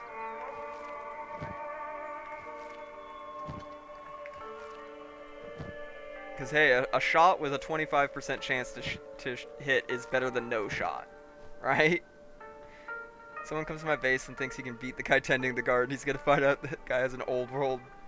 Yeah, exactly. I am using Shoddy's firearms mod, so even though, of course, because Kenshi sound modding is jank as hell, they still sound like crossbows, but we can make muskets. All right. Are they kind of goofy and overpowered? Yes, but we're getting silly. That is like the one thing we'll get really silly with is the firearms mod. It makes sense that in a world with like the technology level of Kenshi that they could figure out how to make black powder and a flintlock or a matchlock, right? That doesn't seem too lore breaking to me, especially with how popular matchlock muskets were in feudal Japan once they made contact with the Portuguese. And the Portuguese sold them a bunch of matchlock muskets, and then they started making copies of them. Beautiful, beautiful old muskets. Japanese Tanashigima are beautiful pieces. They put as much artwork and like craftsmanship into the production of muskets as they did swords, which is just really cool. I have a beak thing locked up in the hub, and beatings will continue until combat readiness improves. Godspeed. Okran's speed, alright? We got Okran's strongest soldier over here beating up a beak thing in a cage repeatedly. That is hilarious. That is one of the funnier training methods, and I do dig it. Just like throwing a hostile skeleton into a skeleton repair bed and just continually beating the crap out of them.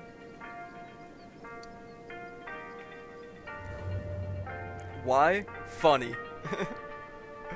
Why? Funny is exactly why.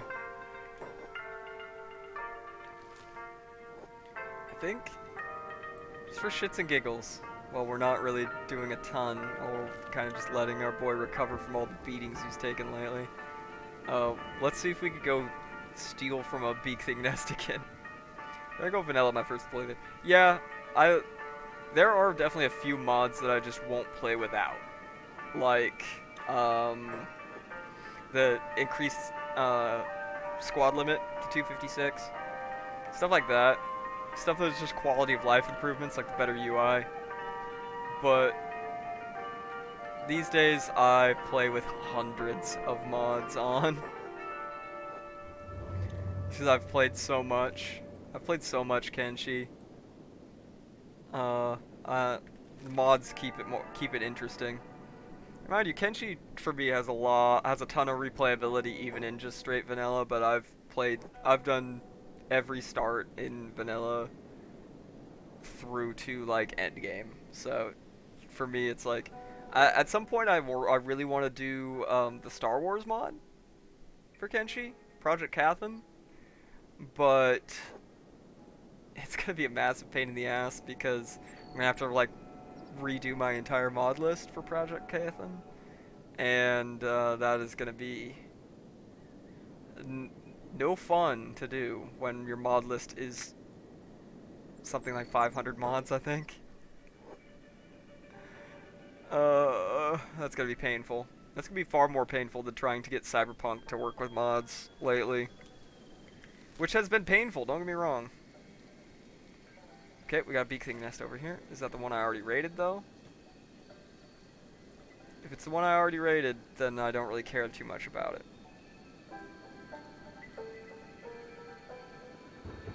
Oh, yeah. Black Dragon Ninjas are a massive pain in the ass, which is why I always, like... They're one of the first factions that I destroy. Every playthrough, no matter what. Even if I'm living nowhere near the border zone. I could be living in Leviathan Coast. I will still go kill all the Black Dragon Ninjas. Most annoying bandit faction award probably goes to Black Dragon Ninjas. Alright, let's schwack the... God damn it. Block the damn hits, then. At least we're having a far better time against them than we did yesterday. It was that little short triangle weapon we were using. made Sten actually miss a lot of his shots that he took at them just due to the fact that it was so short. He didn't have reach to actually like reach them from where he was standing. Yeah, I love the banter in this game, which is why I use mods so that there's more of it. Because especially when it's like you just beat the crap out of a group of guys. They're all they're all laying in bloody piles. One gets up. Did we win? Are you winning, son? It's hilarious. I love it. All right, I'm pretty sure that's the nest I already stole all the eggs out of. Yeah, looks like it. Oh, there's more of them than I thought there was there. Whoopsie doodles. Oopsie daisy moment here. I can take on 3. I can take on 3 beak things. It'll be a little bit of good melee defense training. Speed up time and let Sten fight them in super fast motion here. Oh yeah, look at all that melee defense training we're getting.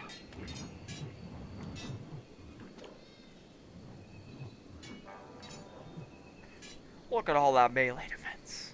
It's beautiful. Okay, I should probably tell him to focus one of these and get one of them out of the fight so we're not getting beat up so badly.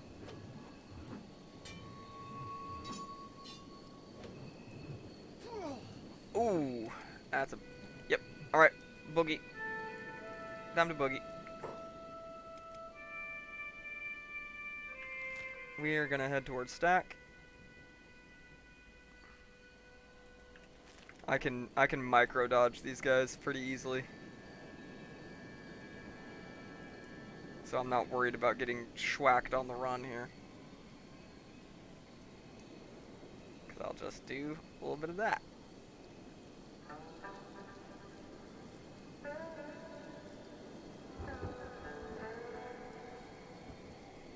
Olé!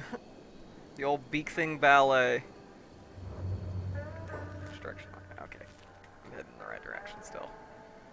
Sometimes when you're microing running from beak things like this, it can be really easy to get turned around. Fire up the game and do some training. That's the lovely thing about Kenshi. It's a very good, comfy, chill game to just play while you're doing something else too. That's why I find it so easy to like rant, ramble, and rave while playing Kenshi, even if I get a little lost in the sauce and forget what I'm doing in the game sometimes. It is a very good game for that. I have an easier time talking and like having my brain on other things playing Kenshi than I do even with like kind of quote unquote idle games that advertise themselves as something you can play while kind of doing other things. It's not forgetting to not alt tab. Yeah, try streaming it sometime. Every time I alt tab out of this game, it screws up the capture size. I have no idea why. I have no idea what does it, but it does. It will like cut off a good portion of the screen on the capture every single time, and it's about a roll of the dice if it crashes the game and crashes Streamlabs or not. It is a real roll of the dice every time. That's why there's been a few times where I've had to alt tab out of this, and I'm like, alright guys, if I crash, I crash. Let's go. Let's do this. If he dies, he dies. Which is also why I gotta remember to save early, save often. When you're playing with this many mods, the game can just sometimes shit itself. The game will sometimes just be like, shit yourself. The game will just sometimes say power word shit yourself, and it do shit itself. It do be like that, but, you know, it's more stable than Skyrim. Still more stable than Skyrim. I was playing Skyrim a while back with the Living Skyrim 4 mod list, which I can run it on my PC, but I can't run it and stream it on my PC at the same time, or it will explode. It will definitely explode. But yeah, that crash after crash after crash, even with a completely clean install. Game pulls LTG and tells you you should shit yourself now. Yes. Hold on, Automod held that for review. Thank you, Automod. Thank you, Automod, for censoring you should shit yourself now. Okay, you know what? I should get an AI voice to do that and make that one of the new sound alerts. No, that would get me probably in trouble with Twitch. It would be funny, don't get me wrong, but you should shit yourself now. I love that LTG meme. I've never watched Low Tier God in my life, but I love the memes surrounding him. It's like DSP. It's like Dark Side Phil. I don't think I've ever sat down and watched a Dark Side Phil stream. Love the memes surrounding it. But then again, I'm kind of ingrained into like lolcow culture. I was in high school when Chris Chan became a thing. And I discovered 4chan in high school. Right? Like when it was new-ish. I discovered 4chan in 06? 2006? And I was initially, you know, a degenerate and hung out on /B. But I'm a K-mando, boys, alright? Alright. /K is my home. Grab SKS, go in a woods. Alright, that is my home base. It's still my home base on 4chan. But, so I got introduced to lolcow culture when lolcow culture wasn't, we didn't even have the term, like, lolcow yet. It was the proto-age when Chris Chan was just a silly guy on the internet that people screwed with a little bit in, like, fun and innocent ways. Look how badly that has gotten. Look how bad that's gotten. Alright? Oh boy. Alright? Now, mind you, I'm always a person that has never, like, I follow the prime directive of lolcows. Don't touch the poop. Don't involve yourself. It never ends well to involve yourself with these weirdos, right? And just observe from afar. These people are funniest when they're left the fuck alone to just say weird shit on the internet. That is the way that they are at their funniest. Look at guys like so I'm trying to think of one that is far more innocent and like isn't really a bad person, but it's just funny. King Cobra JFS. I like Cobes. Cobes seems like a good guy. He's just weird and funny and doesn't take very good care of himself. But he's not like an awful person or anything. He's not a reprehensible human being. He doesn't deserve to be just trolled all the time. But he is wacky and funny, and and therefore people will have fucked with him. I don't believe in touching the poop. All right. Now there are definitely some of these like people, weird lolcow people on the internet that are reprehensible human beings and deserve what they get, if not worse. I'm not gonna name names, because I don't want to involve like I said before, I don't want to involve myself more than I already just did by talking about it even. But, yeah, it's definitely an interesting thing, like an interesting rabbit hole on the internet to go down, and I love watching like some of these like kind of documentary style videos that have popped up on YouTube about some of these people, especially the ones that I am not super familiar with. Especially some of the like women lolcows that are more popular with female crowds, like some of the like weird shit that has gone down on like the women's side of YouTube, like with the like the fashion and beauty stuff. It is like a rabbit hole to go down, man. Sometimes if I get bored and I got nothing better to do, and I got some time in the middle of the night and I can't sleep because lol I've had insomnia since I was a small child. I will go down some crazy rabbit holes. That's why I miss Frederick Knudsen on YouTube. Man made the most Kino videos about random strange shit on the internet. And he's not made anything very long time on that kind of stuff, and makes me sad a little bit. But you know, there's stuff that's popped up in its place, kind of. Oh, we are getting good art. Like, we are getting very good luck with groups of the heavies and the princes wandering around out here. These are the ones that are worth a lot of money. The heads of the fog drones, the like regular fogmen, are only worth like 300 cats keyword only, worth like 300 cats a piece. The fog heavies, are worth a lot more. Now, mind you, we are going to go fight a bunch of fog drones at some point, just for toughness training purposes, because they'll just whack me with their sticks over and over again and do like 2 damage every time. But let's make sure to take that prince head. The fog heavies are worth 1,200 a piece, and the fog princes are worth 6,000 a piece. So, you know, it's a good chunk of change. Like I said, I have 2 mods that both add a fog heavy head here. We're just taking the one that's worth less money because I don't want to just completely cheese the system here. Because that's just a quirk of a couple mods that I'm using that I still want to be able to use both of them. Speaking of fog drones coming and whacking us with their sticks, here's a whole metric shit ton of them. They've returned to whack me with their sticks. See, they did like 2 damage. Oh, that one was just punching me, but it did 2 damage. Still, yep, 11 damage, 10 damage, 8 damage. That's just a good way for us to level up toughness quickly.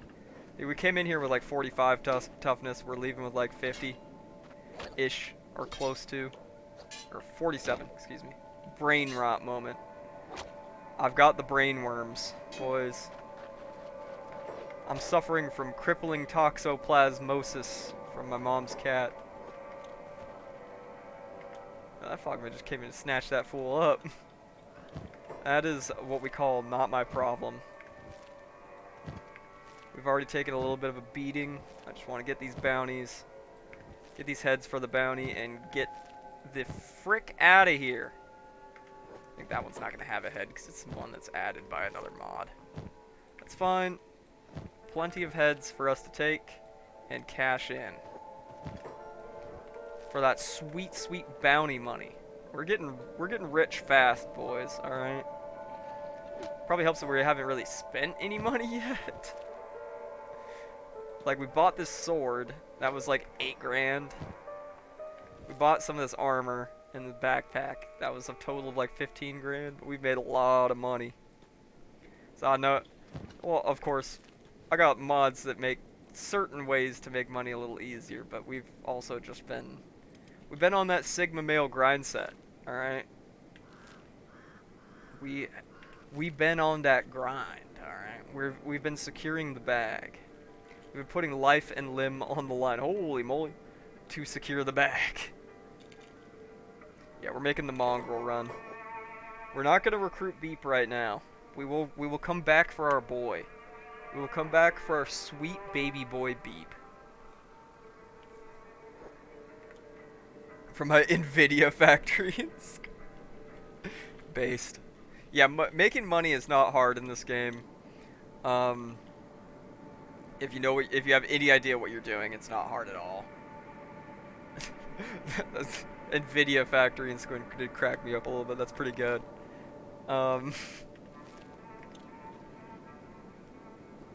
And with a few mods, it's made even easier. I often set up what I call a free labor racket, which is, you know, I set up...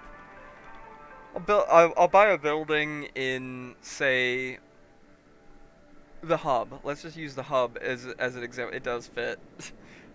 Let's just say I buy the big building in the hub, and I set up a um, a hydroponic hemp uh, farm in there, and then I build a bunch of looms to make fabrics, which then I can make into armor. I can do all of that from within that building, but I need workers, so I'll just build a prisoner cage, go kidnap starving bandits, throw them in the cage, and recruit them. So, infinite free labor racket. Alright? To, and then I'll have one person who's a skilled armor maker make, like, the cheapest armor that I can make materials-wise out of fabrics, but because he makes them, like, specialist grade and sometimes masterwork grade, they sell for thousands. You kind of need high tech for that. But yeah, that's a high tech version of the racket. You can do this. You can do some similar things with lower tech though. There's infinite labor money making schemes in Kenshi that you can do straight from the beginning. That's just an example of one that I've done at higher tech. Though with the mod I have, you can do some very crude hydroponic, specifically for hemp, and I think tech level 3 rather than having to be at like tech level 5. This guy has no legs or arms. He's a nugget. He's a nugget with a crab helmet on. We don't want the nugget. Beep is following me around beeping. I'm sorry, my son, but I will come back for you. Yeah, exactly. You can always just go into bars and recruit people as well for money. Now, I am going to, I don't know. I'm going to hold off on buying a lot of that kind of stuff that I'm going to end up stockpiling later for now. I do want to see, I know there's a clothes shop here. I want to check out and see what the clothes and the armor shops have, as well as the weapon shop. See if there's anything that's just a straight upgrade for us while we're here and while we're freaking loaded on money. Specialist grade leather shirt. I would like that, except for the fact that I like the turtleneck a lot better because of the better coverage. So we're gonna hold off on that for now. We'll check the armor shop. The armor shop in this place is usually way better stocked. Yeah, breaking into the Great Library in Black Scratch and stealing everything is something I do almost every playthrough. I'll be real with you on that. I do that almost every time when I decide I want blueprints and stuff. Hence why, like yesterday, I said I'm gonna try and do a more minimum amount of stealing this run as kind of like it's not like a formal challenge run or anything, but I get super rich super fast off of stealing almost every time I play this game, and it's like, okay, you know what? Not this time. Ooh, that's a high grade nomad cape. That is very nice. That is a little more protection. Rather than 12.3, it is 18.4, so not a big upgrade, but a little upgrade. I was kind of hoping one of these guys would have like a high grade or specialist grade leather turtleneck. Or really up that protection, but you know, better boots of the same variety. I will take that. But eventually, I do have a mod that allows you to recruit a smith that starts with like 70 in both smithing skills, I think, but he costs 50,000 cats to recruit. So we'll eventually recruit him whenever we decide to start settling down somewhere. Alright, yeah, I think that's about it for armor upgrades here. We didn't find a better dust coat, which that's going to be the biggest like upgrade we get, is the turtleneck and the dust coat.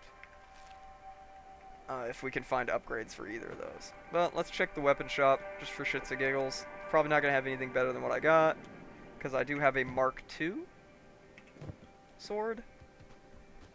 But we're going to take a gander anyways. See if there's anything I'd like to buy and keep for later to train another skill. Man, Desert Sabers are always really good, but that one's just only Kaiten #1. Or Katoon, as a lot of YouTubers seem to say Katoon. I'm pretty sure it's I don't know how to pronounce. I'm pretty sure I don't know how to pronounce it. Pretty sure I don't know how to pronounce it at all. And yeah, really nothing I'm that crazy interested in, honestly. Long Saber is pretty damn good. But yeah, that's all pretty meh. So we'll take a quick rest while we're here. And then back out into the fog for more violence. Más violencia, por favor. With all the highly scientific Shek around. Hey, you're breaking Shek stereotypes is what you were doing. Any other people, their science would have been at 100 already? Yeah. That's why I usually recruit someone specifically to be what I call science bitch. Somebody who stays at the base practically forever and just does science and nothing but.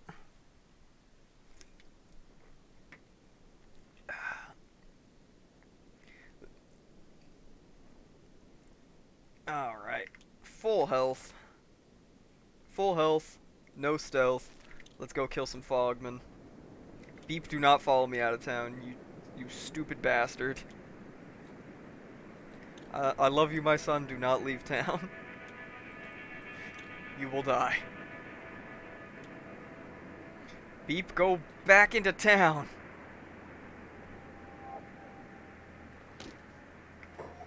I don't want to recruit anyone just yet. That's why I'm not recruiting Beep right now. I usually don't start recruiting people until I decide like where I want to be like my temporary main base before I actually build a base. We're just rolling solo until I decide where I want to like buy a house in and like start on the science and stuff. At that point, I'll probably recruit Beep and have him be my science bitch for a long time. But go home.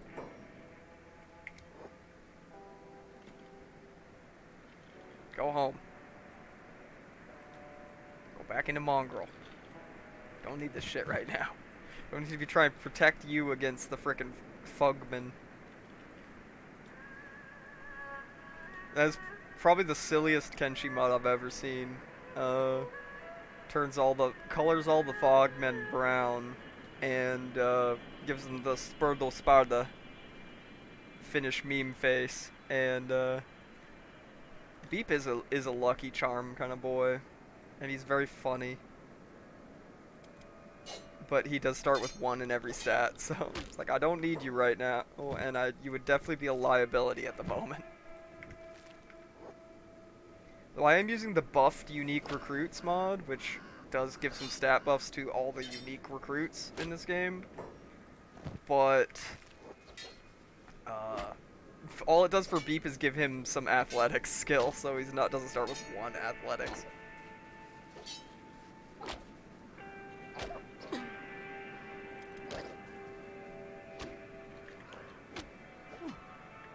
There we go. It's fine for us to take a few hits here. I actually want us to take a few hits for toughness training purposes. Oh, buddy. Fogman heads everywhere for me to sell. But these are the ones that are not worth that much money, so I don't like get super anal about making sure I pick up all of them. It's just I should pick up every single one that I can. I think I broke both this guy's arms, so he's running. Yeah.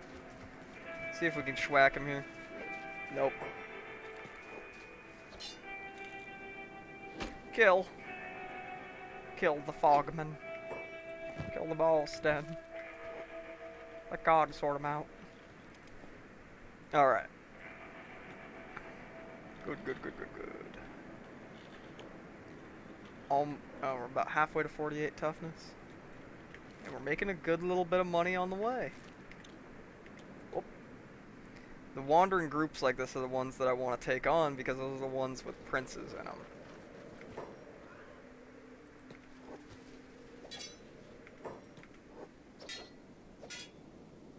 They're the ones, this is where we make our money right here. And also get the shit beaten out of us, but hey, you know. Can't, making the mother of all omelets, Jack. Can't fret over every broken egg.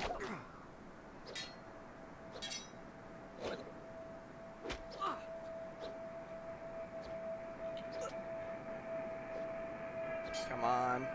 If I gotta boogie out of here, I'm gonna be pissed.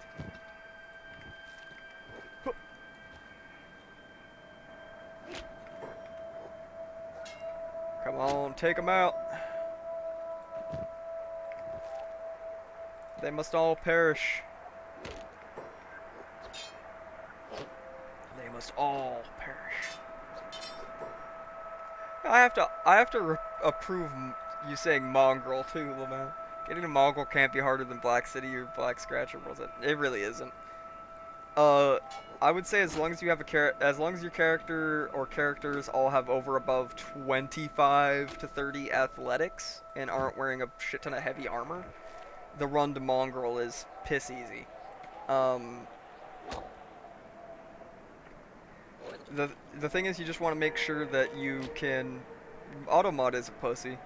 I need to just fucking turn it off, but I don't want to try and do that midstream in fear of screwing something up. So sorry about that. That will be fixed by tomorrow's stream.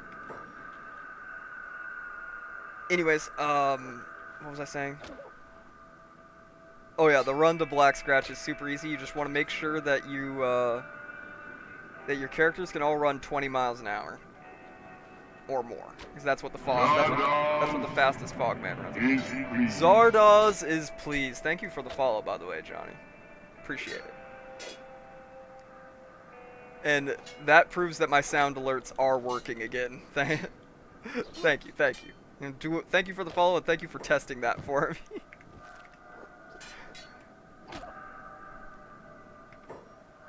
That is a reference to a very obscure movie, but one I think everyone should watch.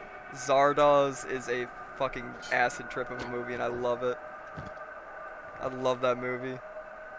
Sean Connery doing some wacky experimental shit between James Bond movies back in the day.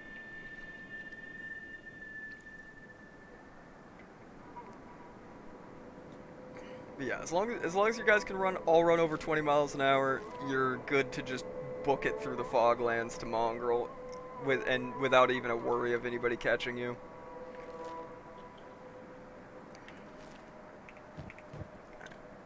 Go sell this round of fog parts and rest.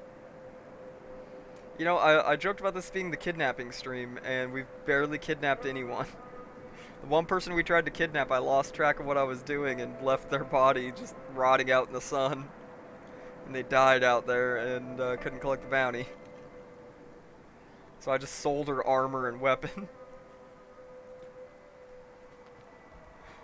It's funny how I can get sidetracked and just completely lose the sauce of what I was doing and end up doing something completely different. But hey, you know what? We're making a very solid profit off of it, considering we're almost 200k.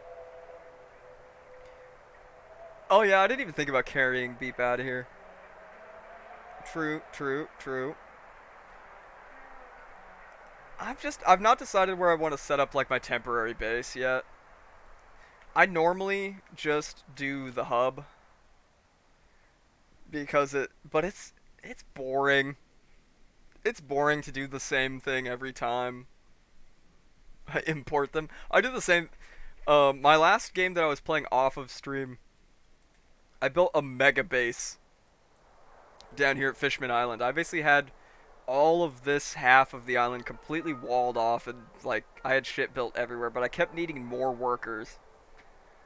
I kept needing more workers to, like, you know, just haul things back and forth between, like, my, ore extractors and the storage area, and then people were hauling, you know, iron from the storage area to the thing that makes iron plates and steel bars, etc., etc., etc. So I just needed dozens of just worker bees, basically. So I kept just running into, running like a group of guys out. I would just find groups of like hungry bandits or dust bandits or whatever, knock them all, beat them all up, uh, kidnap them, take them back to my base, throw them in cages, and then force recruit them. No, so in my playthrough, it's slightly better for the hub because uh, I have the hub merchant modded to have more money and carry more stuff, but and I'm also using like all buildings buyable, so like if I wanted to, I could buy most all of these buildings, but I'm not going to, of course. It's just to help with certain wacky things in this game. All right, I sold all that crap. I've still got food and everything, so I'm gonna give our boy another quick rest up here since it's only 50 cats, and I don't give a shit if I go blind. I don't need to see the price tag anyway. But hub is good because you can basically take over the whole town almost. You can buy pretty much like every one of those ruined buildings, repair it, and just like turn it into basically your own little city. But then you gotta guard it and everything, and you still can't build outdoors in there. And a lot of times, if I send workers to the mine right outside of the gate, they get attacked by hungry bandits like every 5 frickin' minutes. It drives me nuts. So I've got a few options here. Since we got plenty of money and we got time, I'll show what I'm thinking might be one of my options for building a temporary base while I conduct my little operations and my little schemes here.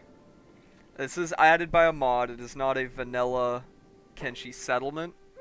I have a mod that essentially puts most of the zone of Shem down here under the control of the nomads, and they have a settlement down here called Panora that is very cool, very nice. And there's some small buildings in there for sale.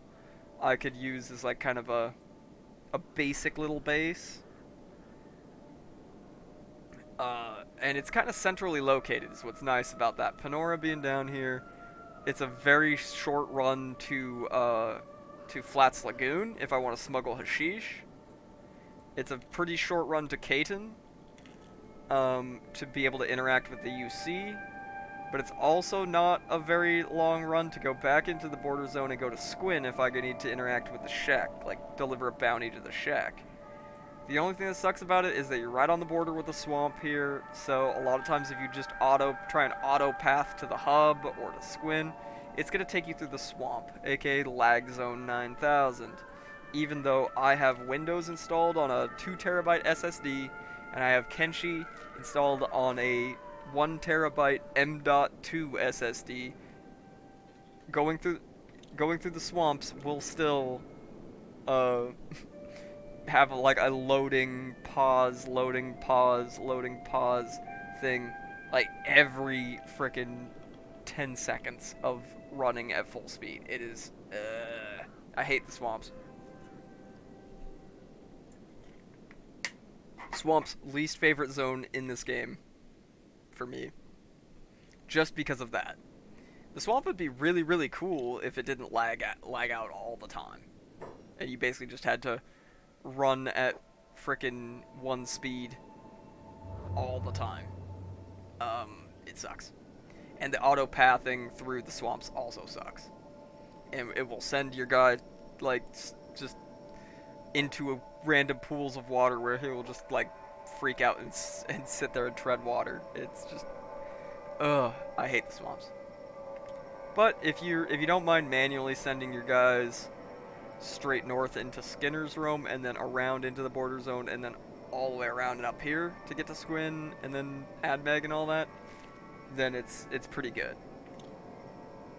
So that's a possibility. I could go all the way down to Morn here and take over some buildings in there.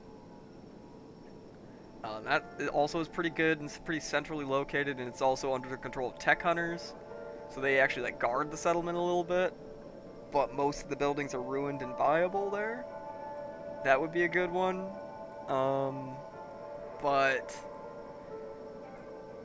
I don't like to bring lower level people over here because there are beak things. A lot of beak things out in the bone fields. It is the one big disadvantage to hanging out around here. Tons of beak things. It is also the biggest disadvantage of building a base on Fishman Island is that you're gonna have a bad time with the fucking beak things in the bone fields. So let's see. Let's head down this way. Bag check both of these nuts, holy boy.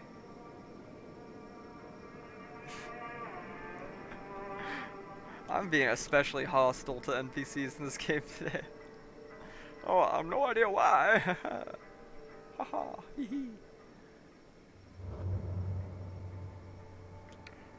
Alright. Me. Get a little bit of my my union mandated break here.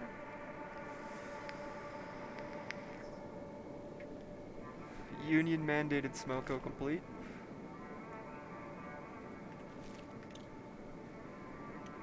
We're gonna head first.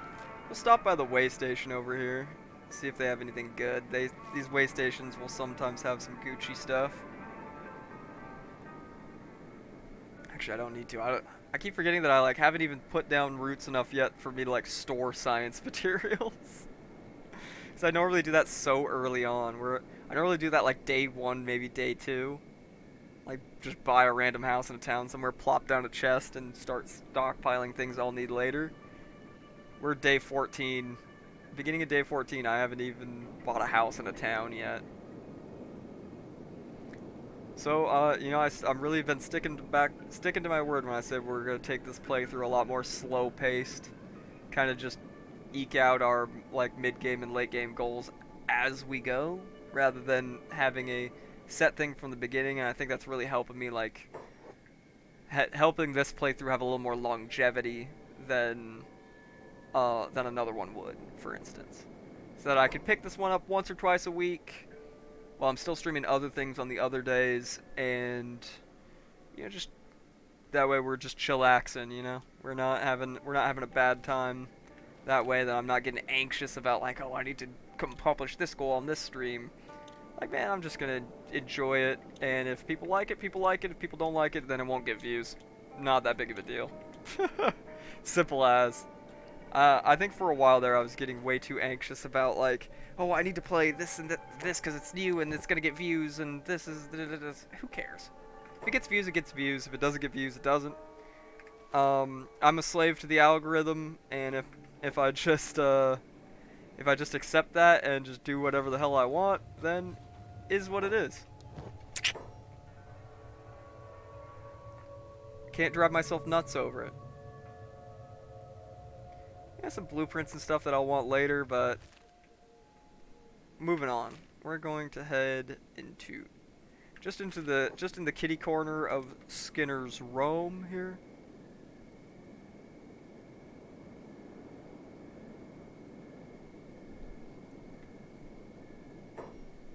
Oh.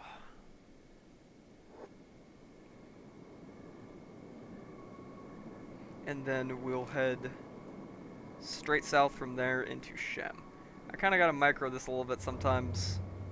The pathing screws up a little bit here, and you will get stuck. So I kind of manually path through this area most of the time. Sometimes it won't want to go through this path, and it'll try and go a whole zone around. It's weird. It's gonna take a little bit to load in here because there's not normally anything here. This is a modded town, but I really like this one, and I kind of like the idea of the nomads having like a central settlement that they work out of, kind of like a lot of nomadic cultures did in real life. You know, the Mongols had a like central settlement that they would gather at and everything. So it kind of fits the idea of like of the nomads. So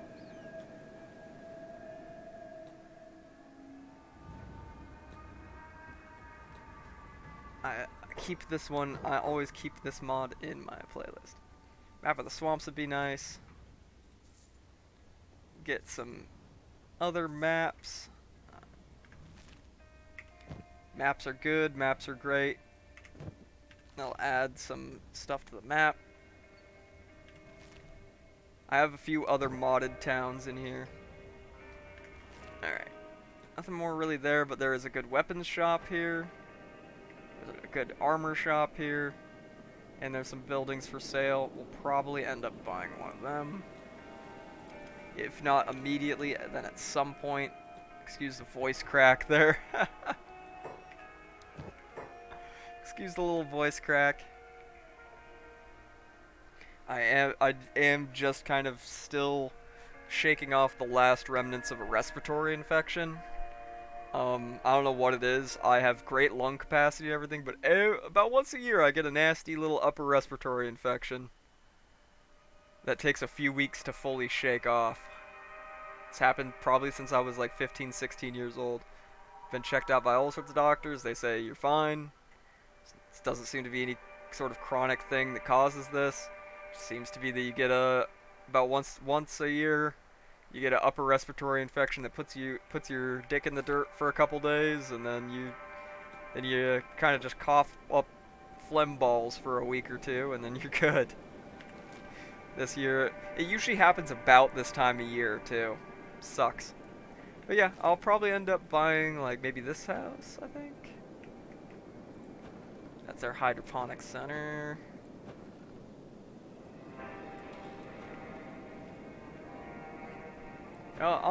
I think for now I will just buy this now, and I'll just lay down a chest and some stuff in here. We get plenty of electricity here. We don't have to build all of our own power like in the hub. Animals feed themselves from the backpack of other animals. I believe so. I believe so, but don't quote me on that. I would say for safety's sake, test it. I just build like animal feeding troughs and put my animals that are in my base near it, and just have someone every now and then restock it. Just like a food barrel. But I believe that it is possible. So I do have a mod chest in here that just puts a nice big general storage chest down. This is gonna be our stockpile. Anything we pick up that we want to save for later, and I will definitely be stockpiling a lot of goods. That's what I'd do if I had a base. Fair. Pharaoh. Yeah, I believe you can't. I believe animal backpacks do work for feeding other animals. First thing we're gonna do now, we're gonna ditch the Holy Flame into the storage thing. We'll keep one handy just in case, but that'll free up this inventory space here. And then for now, we'll just go ahead and lock that up. A traveler, I live here. I'm a homeowner here. What are you talking about? I think there is a bounty over here that I know of, that I remember from last time. It's another Shek guy from the Band of Bones. So we're gonna see if we can bring him in for the bounty. That'll recover the about 10,000 cats of what we spent on buying a house. I changed a few graphics settings. The shadows look a little better, but they're still looking a little janky. I'm gonna have to adjust that later. It's just another thing I don't want to screw with the settings of when we're on stream. You know what I mean? That would be I've had some bad results attempting to screw with settings during a stream for this game. So, all right, we're going after Xander over here. He lives in this house right here. That is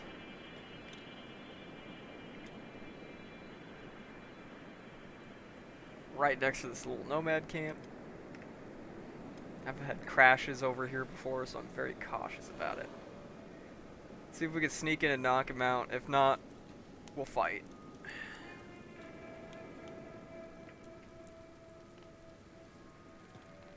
Good evening, sir.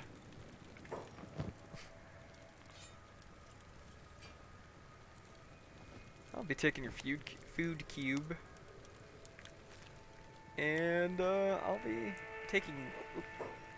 be taking you as well, sir. Teehee. Bye-bye. Ow. Bye-bye. Ah, kid, I'm gonna fight him a little bit, just for some XP.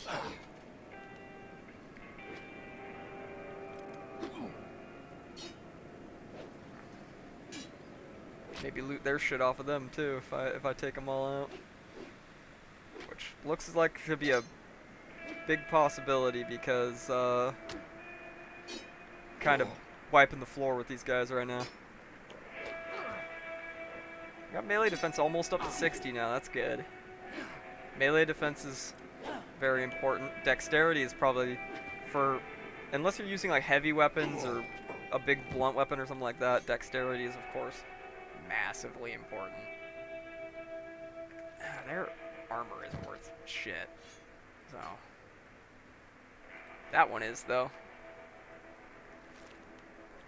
That one's worth enough that it's worth carrying. Alright. Patch yourselves up real quick. Ah! Beak things! Where did you come from? I almost never see beak things in Shem.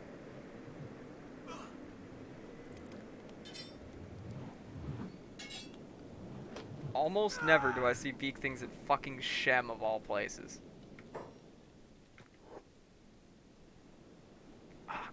No way that hit me. Bruh. Oh no. Is this the end of Sten? Or are they going to concentrate on fighting Xander here long enough for me to get up? This might be the end of this playthrough, boys.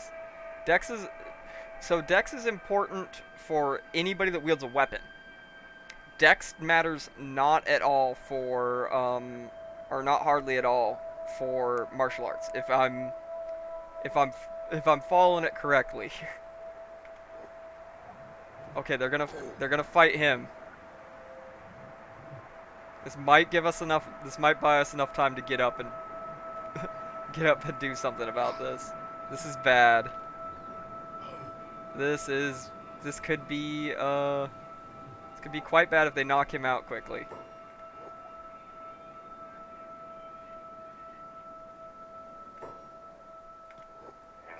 Shit. Oh, nope, let me get up. I was being eaten alive for just a second there. They decided to fuck off? That is incredibly lucky.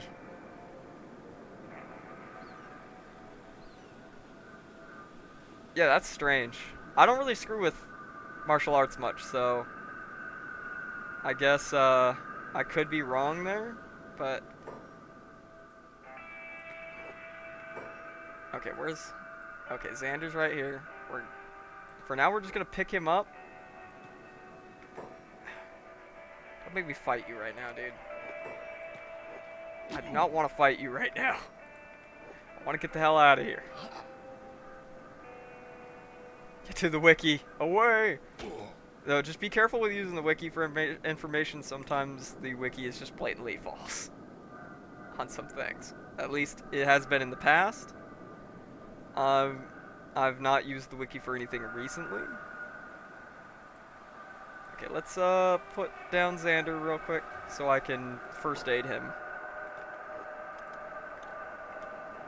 But I do not want to have any more close encounters of the beak thing kind anytime soon. Okay, his leg being fucked up doesn't matter for us right now. We're gonna pick him up. And we're going to make a break for over here.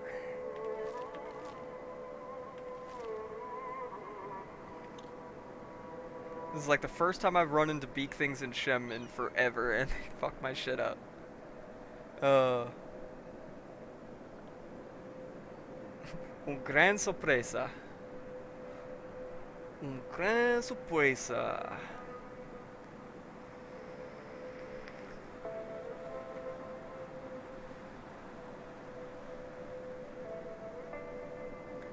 But we just want to cart this guy off to Squin real quick, and then we'll run back to Panora. Banditos, go away. Be gone. I have no time or energy to deal with you right now. My stomach is wounded. Wiki has no info on that? Okay, so it's anybody's it's anybody's thing, but I don't think Dex improves the speed of martial arts attacks. I believe everything for, though it might you know, I might be wrong on that. I might be wrong. I'm gonna retract the statement that it doesn't. So it might, but still strength and toughness are more important for martial arts because that's purely what your damage is based off of. If you get somebody with like 90 plus strength and like around 100 toughness and a decent martial arts skill, they can just literally punch people's legs off, and it is the funniest thing. I did make a character at one point that he had like 99 strength, 100 toughness, and like 90 something martial arts, and he just like could kick people's heads off. It was hard for him to take anyone in alive because most people would just be instantly like their chests would just explode when he punched them. He was so powerful. He was like if he gave you a hug, you'd probably just die. It was like a curse. He was like the Greybeards, you know, they can't really speak because their voices are too powerful. They would like break down buildings and shit with their voice. He was so powerful at martial arts that like he couldn't shake hands with someone because he would rip their entire arm off. Which is definitely some silly Kenshi logic that I just absolutely love. Alright, we're gonna continue to speed through getting to Squeen. We're going to Squeen. Actual One Punch Man, yeah, basically. He was bald and hairless too, except he looked more like one of the aliens from frickin' Prometheus, the engineers.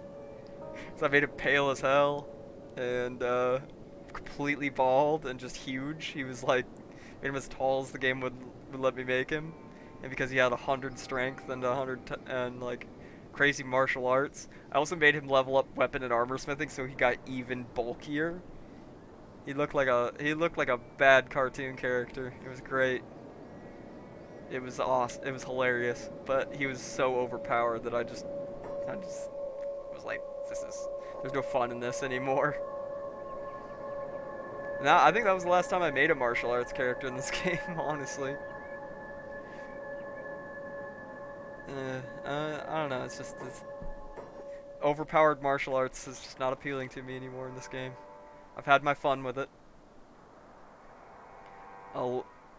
Just like I did a playthrough where I recruited a shit ton of animals, and I would just walk up to I'd walk up to settlements and just unleash my animal horde upon them. My crabs and boneyard wolves and tamed beak things would block out the sun. And so you would get eaten in the shade.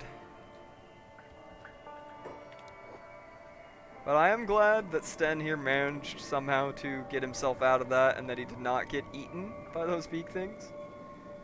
Even though he's taken on beak things before, he was a little bit wounded before we fought the beak things there.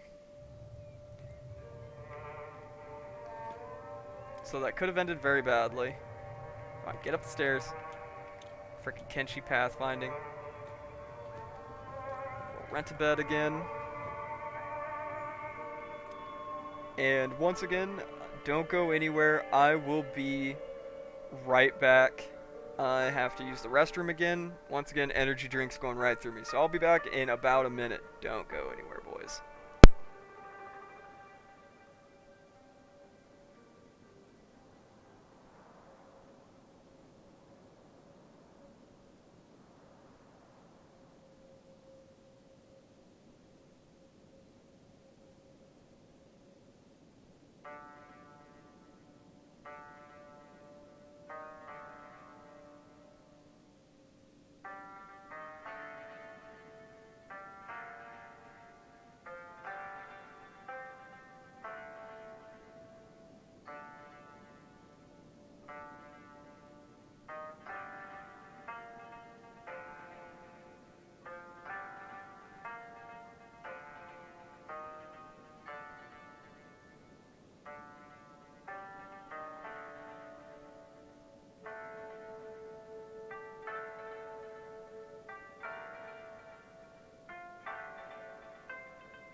Alright, I've returned. Thank you for your patience, gentlemen.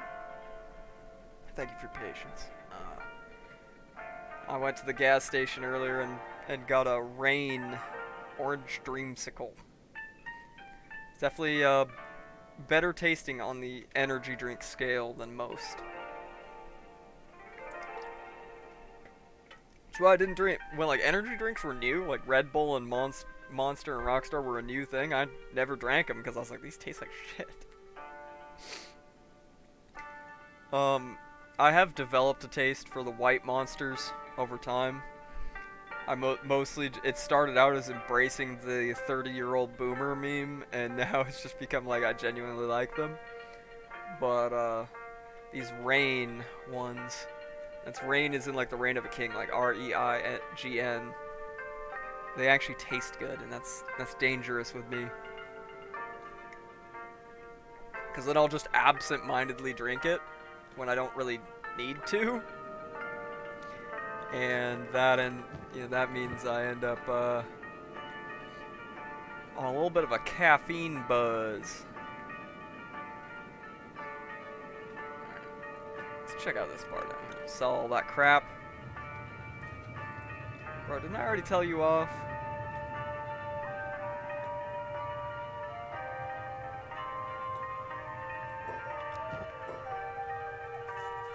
I often kidnap that guy and give him to the frickin' Holy Nation just for shits and giggles, but I try and do it silently. And yeah, getting your crew too strong, like way overpowered strong, and the game becoming too easy too quick, I think is like one of the worst things you can do in Kenshi. But as long as you like, if it feels earned, if you spend enough time on it that it feels earned, then the end game where you do have a super strong party and can just take out most everything feels a lot better, I think. At least personal opinion on that. So let's see. We got the bounty on Xander. I think I am going to attempt to. There is a guy that is out here that has a bounty on him. It's Canhead Exiles. He's a cannibal that lives. Oh, game crash. Game crash. Wait one. Game crashed. That's our first crash of the day, boys. Animals can feed themselves from a backpack. Excellent. Alright. Give me one moment, gentlemen, to get the game back up and running.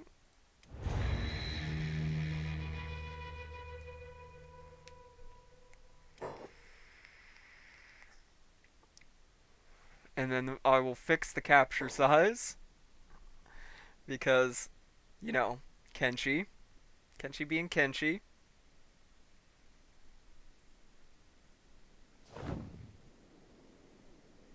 See how far back we are. We are literally just right here. Okay, we'll just have to rest up again and sell that stuff off one more time. That's no worries there. Let me just fix the capture size real quick. Oh, excellent. I just alt-tabbed and it fixed itself. Magic. Magic.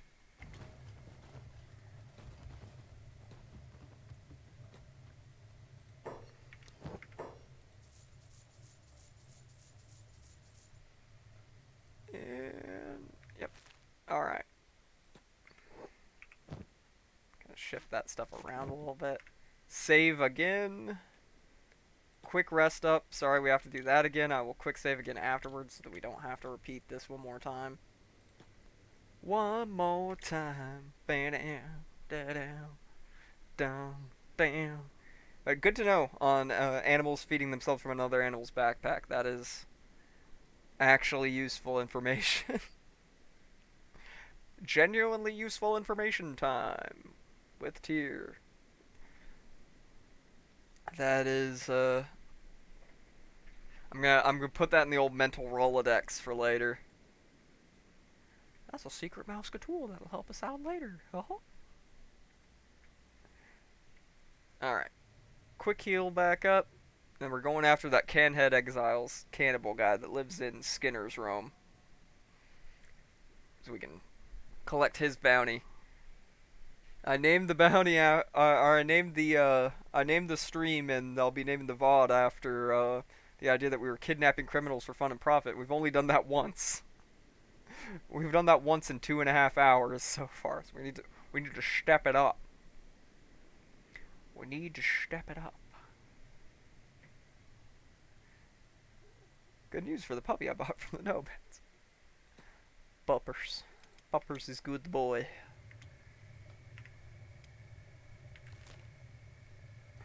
Alright, we'll just path over this way this time. Bag check, try and catch me. I don't have anything illegal, but still, try and catch me.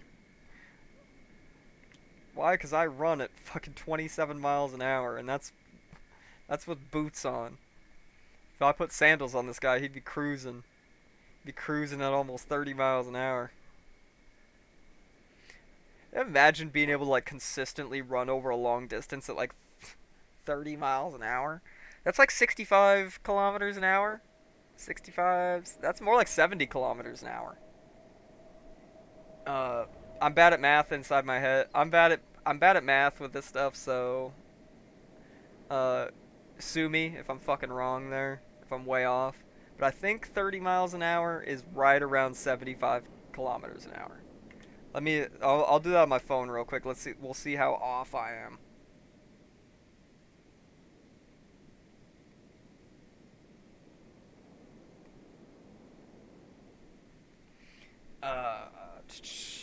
Real quick. MPH to KPH.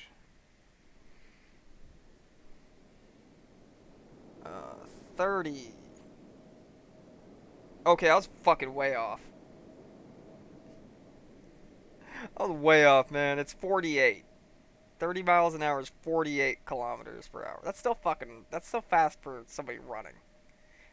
I don't know. I was thinking. Okay, this is why. I was thinking miles to kilometers rather than kilometers or miles per hour to kilometers per hour. No, that's not right. I was thinking. This is what I was thinking. I had pounds to kilos in my head. I was thinking 2.2, not fucking. I was thinking 2.2 times, not 1.6 times. That's why. See, this is why. I suck at math. I was confusing freaking miles per hour to kilometers per hour versus pounds to kilos. And I have to know both because, you know, my wife's from a foreign country. My wife's from South America, and so she uses metric for everything. And is used to using Celsius versus Fahrenheit. So we use both. We live in the States, of course. So we use imperial units here. We use miles per hour, we use pounds and all that. But at home, when it's like I'm talking to my wife about something, I normally use kilos and meters and etc., right? So it gets confusing sometimes. It's like how we speak, obviously my native language is English, her native language is Portuguese. I speak Spanish and Portuguese to varying degrees. I speak Spanish pretty well, and I speak Portuguese a decent amount. So we speak Portuguese, Portuguese, Spanish, English mix at home, and it's pretty funny. 'Cause she also is fluent in or not, I would say fluent, but nearly fluent in Spanish, and she speaks it at work every day because she works in customer service for Spanish-speaking people, and so we got like a crazy mixture of languages going on in my household. And of course, then I speak to my dog in Russian because I think it's funny that she's a Siberian Husky, and I give her commands in Russian. And it's just a wacky mix of linguistics in this house. Where the hell is that frickin' the place for this guy? I forgot where it is. Okay, so this is the abandoned mine ruin. This is where one of the remnant Dust Bandit leaders will spawn with his boys once you take out the Dust King. So I'm getting closer, I think. And then there's another guy up here, but he's a lot harder to take out, so I'm not gonna screw with him so far. Or yet. It should say like menacing, oh, there we go. Menacing Tower. This is the one we're going for right now. Go ahead and activate Sneak a Snake mode. And we'll see if we can knock this guy out. He is alone, so if I have to fight him, it's not a big deal. But I would like to knock him out. Oh yeah, we can knock him out. Adidan. Adidan and his Adidas.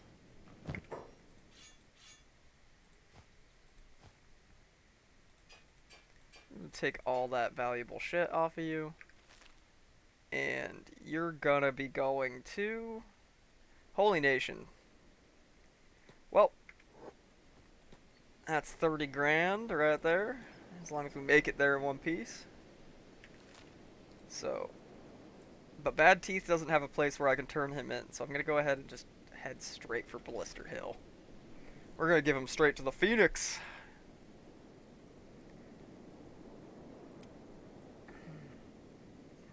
Straight to King Sunday School himself. I'm kidding. I'm kidding. I don't want to insult my fellow Christians like that. Yeah.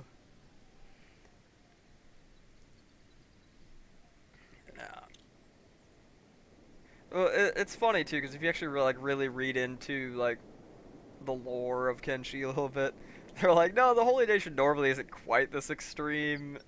This particular Phoenix just happens to be a real bastard. He just happens to be a real bastard about it.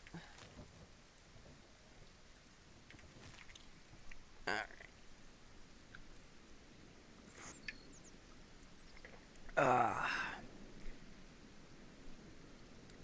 Sweet, sweet caffeine at unhealthy amounts. This is what keeps me going, boys. Caffeine, the 3 E's. Caffeine, nicotine, gasoline.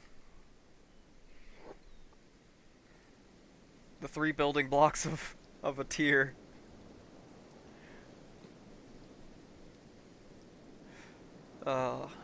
Unfortunate and uncomfortable truth there. I did quit smoking. I did. And I'm still very glad I quit cigarettes. But I do still schlunk the gang vape. All right. 30,000 cats. That puts us well over 200K. Very good, very good.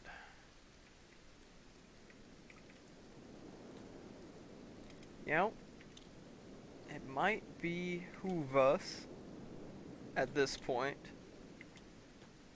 to go and get somebody like Beep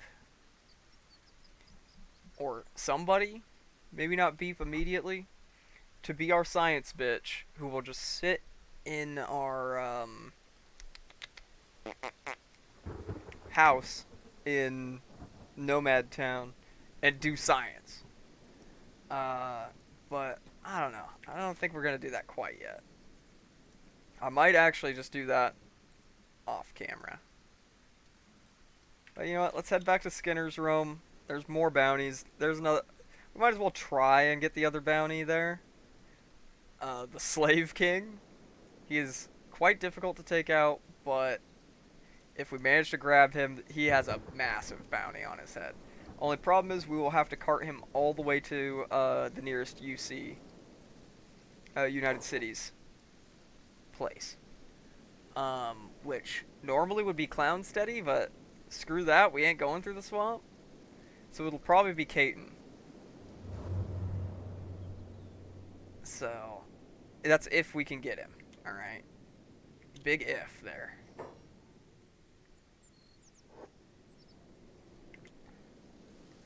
So let's make sure to take a quick save, since we haven't for a minute. We're gonna head out this way. Also, I forgot to turn the music back on. Sorry about that. I don't actually run the in-game music. I run a loop of the Kenshi music from YouTube, because playing of the music in-game is very inconsistent and it will often give you like 20 minutes of just silence. Even if you have it set to be playing music more often. Or it'll just it'll play that one track over and over again that just blows out your eardrums no matter how low you have the volume set. So I tend to just play my own music or play Kenshi music in the background.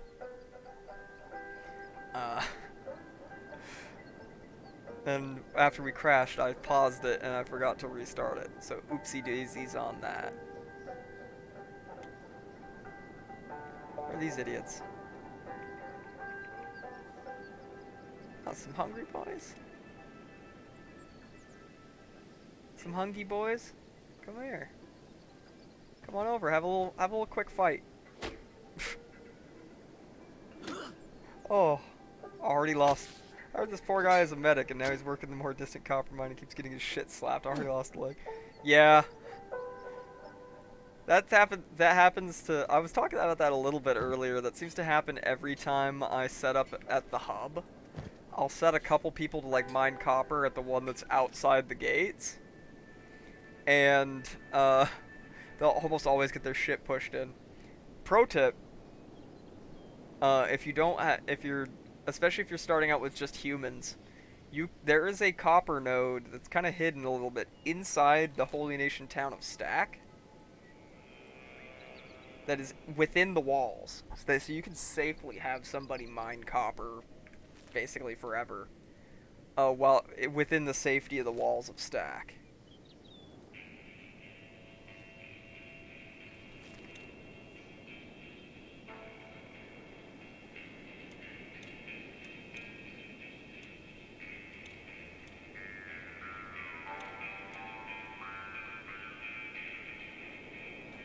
It's a neat little pro tip for you there.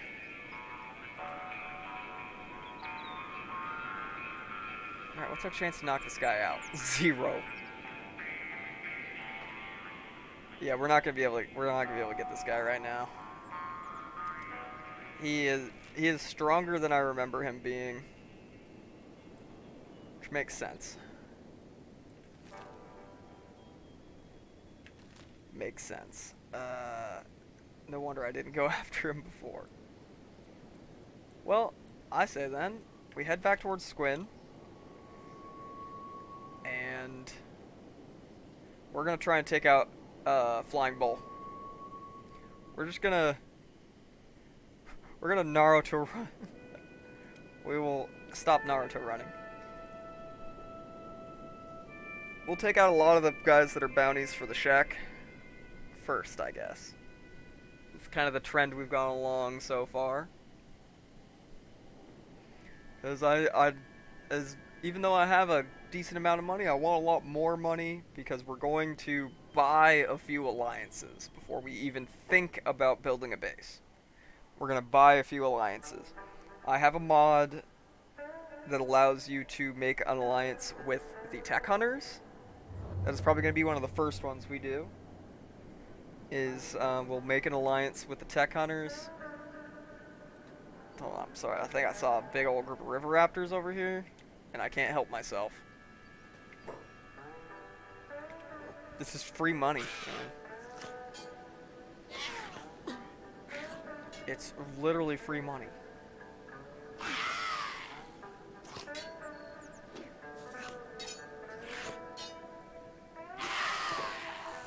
If I pay like 100,000, I think it's 100,000 cats.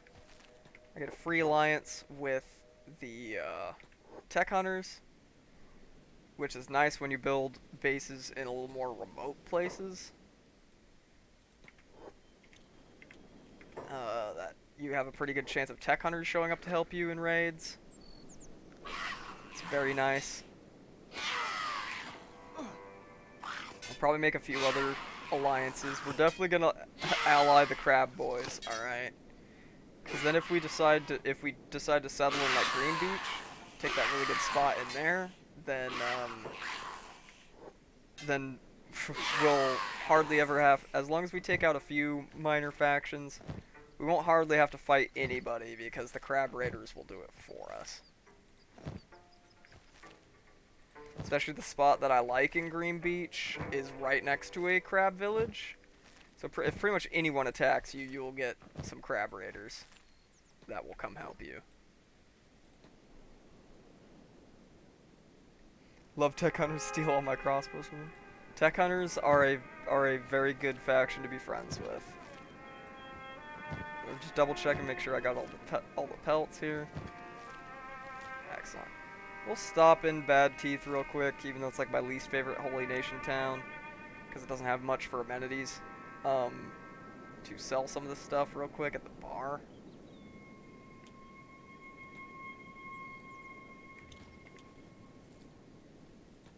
Real quick on that, and then we're gonna head back towards Shek territory.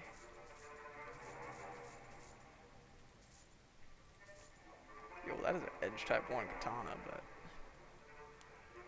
that's just pure money in my book.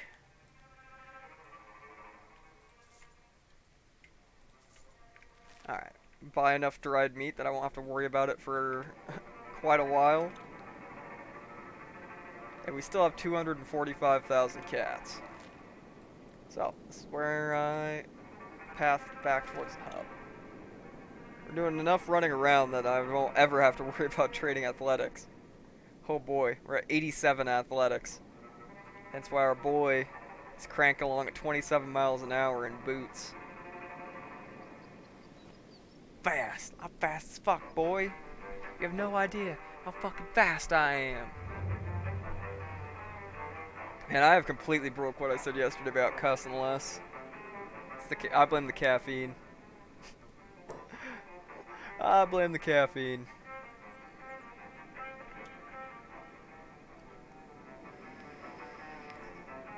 So, one thing, come to think of it, there probably won't be a stream tomorrow. Probably that I'm getting with the boys at like 3 in the afternoon.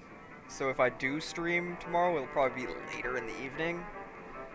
And then I do have to work Saturday, so there probably won't be a stream on Saturday or Sunday. Yeah, I'm out of coffee as well, which is why I'm drinking an energy drink. And my wife drinks decaf, so I'm definitely not drinking her coffee. Oof, 2 a.m. Yeah, I try not to drink any caffeinated beverages past about 6 or 7 p.m. local time. But, you know, sometimes I do be craving a Diet Pepsi at 1 in the morning. I don't drink soda with actual sugar in it anymore.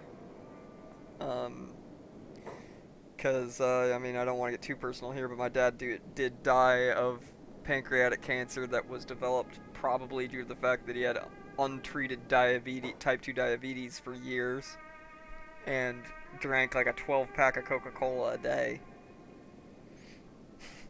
So, yeah, I only drink diet soda, and mostly just drink water.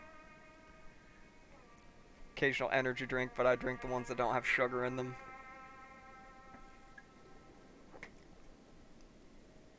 I'm not big on, I will have a regular soda every now and then, like at a restaurant. Yep, bag check. All good. Alright. Head down this way because we're going for New Kralia. We're wanting to take on old Flying Bull himself. Yes, sir.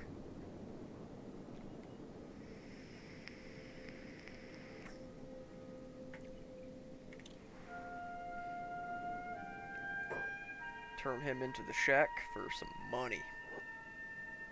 Alright. Doesn't really matter about getting relation with the Shek, because if I ever want good relations with the Shek, I'll just go take out the Bugmaster. If I go take out the Bugmaster, you just instantly get an alliance with them, so... But it also instantly makes the Holy Nation hate you. So, we'll see about that. I mean, by that point, by the time I can take out the Bugmaster, I probably won't care about having the Holy Nation hate me. I'll probably have a base by then and be well defended, so... Like, come at me, bro.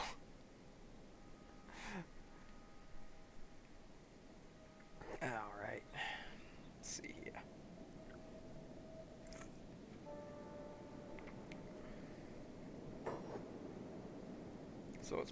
So after today, it probably is going to be a couple days before any more major streams. If I do stream tomorrow evening, it'll probably be short. It'll be later in the day for me. Gotta remember, I'm on Pacific Standard Time, so GMT -8. And it'll probably be something different that I can just play and chill for a couple hours rather than something involved, you know? That's if I'm able to tomorrow. It depends on when I get home from hanging out with the boys. So I'm going to take these guys out at the gate by fighting them. Lead them away from the gate a little bit. This way I can sneak in and try and knock out Flying Bull. Wow, nice block, dude. Ugh. Sten, what are you doing, my man? You have almost 60 melee defense. Use it.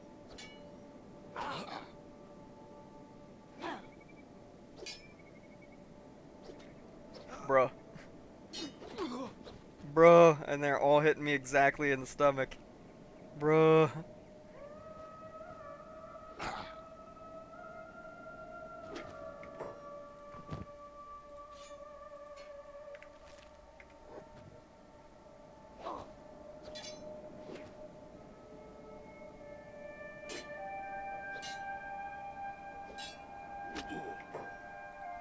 Two down. One to go. Oh, dude, I hate it when that happens. That is like one of the worst things that can happen to you in Kenshi.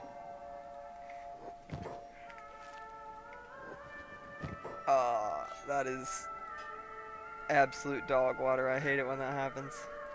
I've had that happen to me a couple times. I know the feeling there. We're gonna patch up real quick. We'll probably knock this guy out with Assassino skill.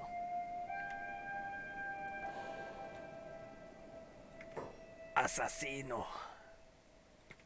Ataque Assassino. Bonk. Taking you shit. Ah. This game loves to auto-save at the worst possible times. Where'd you guys all come from? It's like a Kral's Chosen Patrol. I'm trying to patch all these guys up.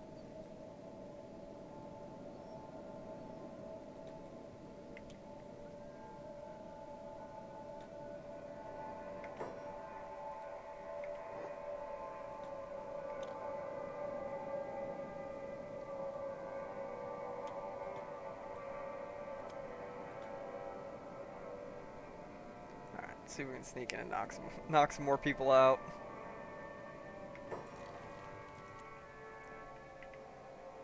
Nope, they saw me immediately. They saw me immediately. They're not having it. They are not putting up with my shenanigans. Is that the man himself? That is the man himself. Flying bull. I'd say flying bullshit. If I could lead him away from all of his guards, though, that would be hilarious. I could 1v1 flying bull. Let's be real here. I can 1v1 flying bull. It's that shit that I'm worried about. He'll have one of his frickin' minions schwack me while I'm hitting him.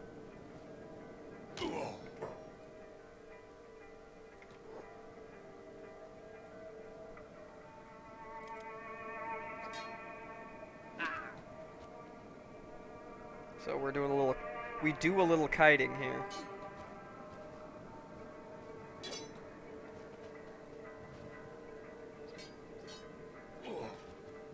Okay, excellent. That one's down. Now we just bully flying bull. Oh, Jesus Christ, man. Come on, block. Block, you fool. You buffoon. Stan, you absolute... What are you doing? Block, man.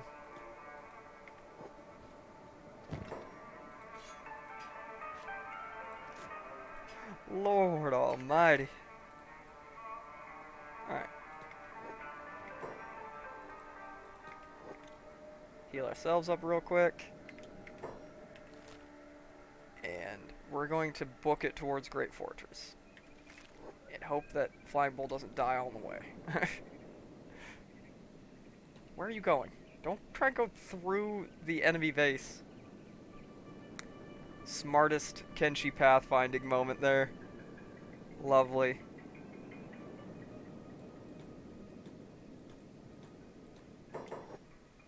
Okay. I think I'm far enough away now that I can put him down and patch him up real quick. Let's see if I send him flying into the sky this time. Yep, I did. Kenshi physics. Kenshi physics moment.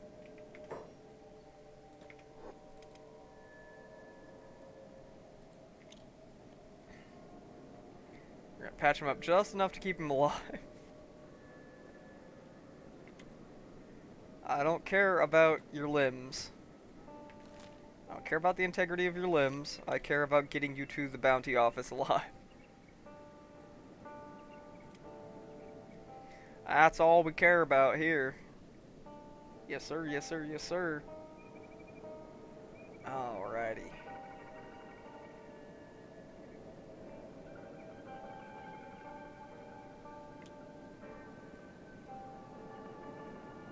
Yeah, we take him to over here. Turn him in for his bounty, which is 30,000. 30,000 ain't bad, ain't bad. It's a decent chunk of change for the little bit of work we put in for that, huh? Alright. We're in the money. Almost 300,000 cats. We are making good progress. Now, gotta head back up towards Squeen. To Squeen! And we go. I know a lot of back and forth so far today in this stream, but you know, we're still making good progress. Got now we're gonna up to 75 attack, 58 defense, 33 strength, 51 toughness, 68 dex, 88 stealth. Finally got a little bit of lock picking skill. 64 assassino. 87 athletics, 10 swimming. I probably will at some point go to like the river in the border zone and just swim in circles for a while to get that up, because it can be a real pain in the ass if you have to cross like the floodlands.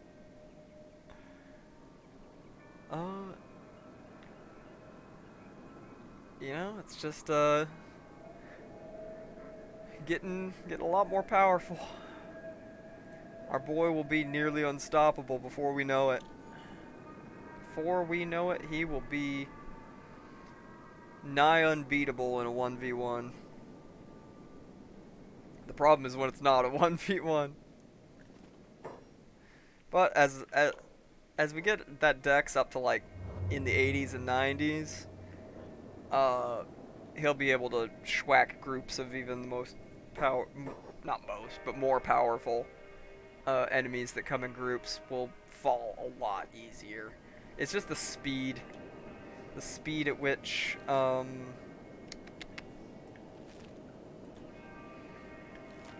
he can block, especially, improves a lot. Saves come to knock the guard out with 3% chance.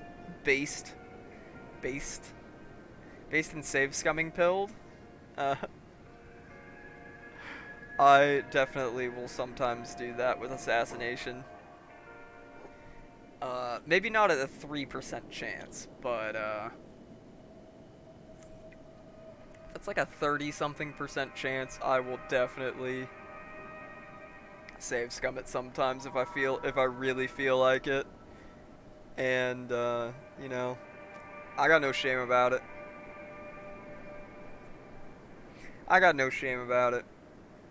Kenshi can be a very painful game sometimes, so I absolutely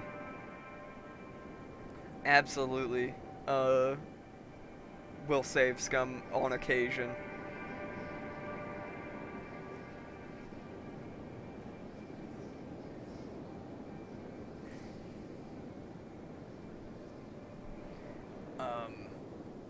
There's very few games that I will definitely like save scum the shit out of. Darkest Dungeon. Darkest Dungeon is definitely one of them that I will if I get terrible RNG and just get screwed, say I'll F4ing. Straight up. Like, nope, I'll F4. We ain't playing that shit, chief. Ugh, that's a game I haven't played in a long ass time, and I'm not sure if I even want to. Oh yeah, well, especially if you're recovering from a bug. Then there's absolutely zero shame in it, but even under normal circumstances, I don't find it very shameful in a game like Kenshi.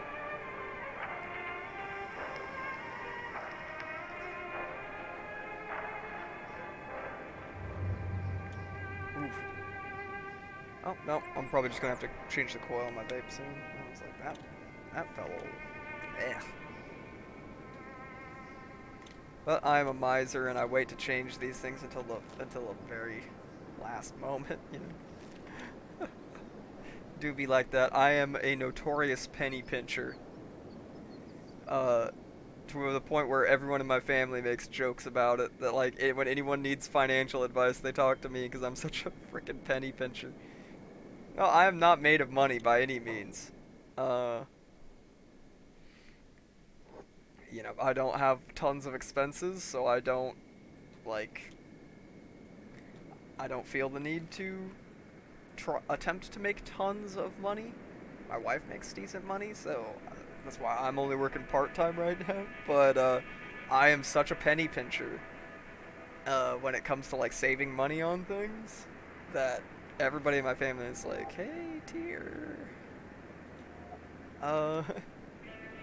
You know, how do I save money on this? I'm like, it's like, man, I have two vehicles. Um, I paid $700 for my truck and $2,000 for the car for my wife that I'm currently driving because she doesn't have her American driver's license yet. And I work on them myself. I just save money on them, and yeah, is my truck anything fancy or cool or whatever? No. Who cares? It gets me from place to place and it hauls things. That's what I need it to do. And it's been I bought it for $700 and I've put maybe $500 in total over several years into it in parts and maintenance. So, all in all, saved a lot of money on that. Not feeling the need to have anything cool, fancy, whatever for a vehicle. That's one thing. Like, I like cars. Don't get me wrong. It would be cool to have a nice, cool sports car, but I know I can't afford it. So why make a stink about it? You know what I mean? And try and get some like poor man's sports car. Doesn't matter. That doesn't really get you any tangible betterment of your life, right? It's just something cool that you would like to have. But I'm not gonna spend that much money on something that gives me a far more tangible benefit to my everyday life, right? A tricked out Camaro isn't gonna improve my life, my daily activities, over a freaking Toyota Corolla. Exactly.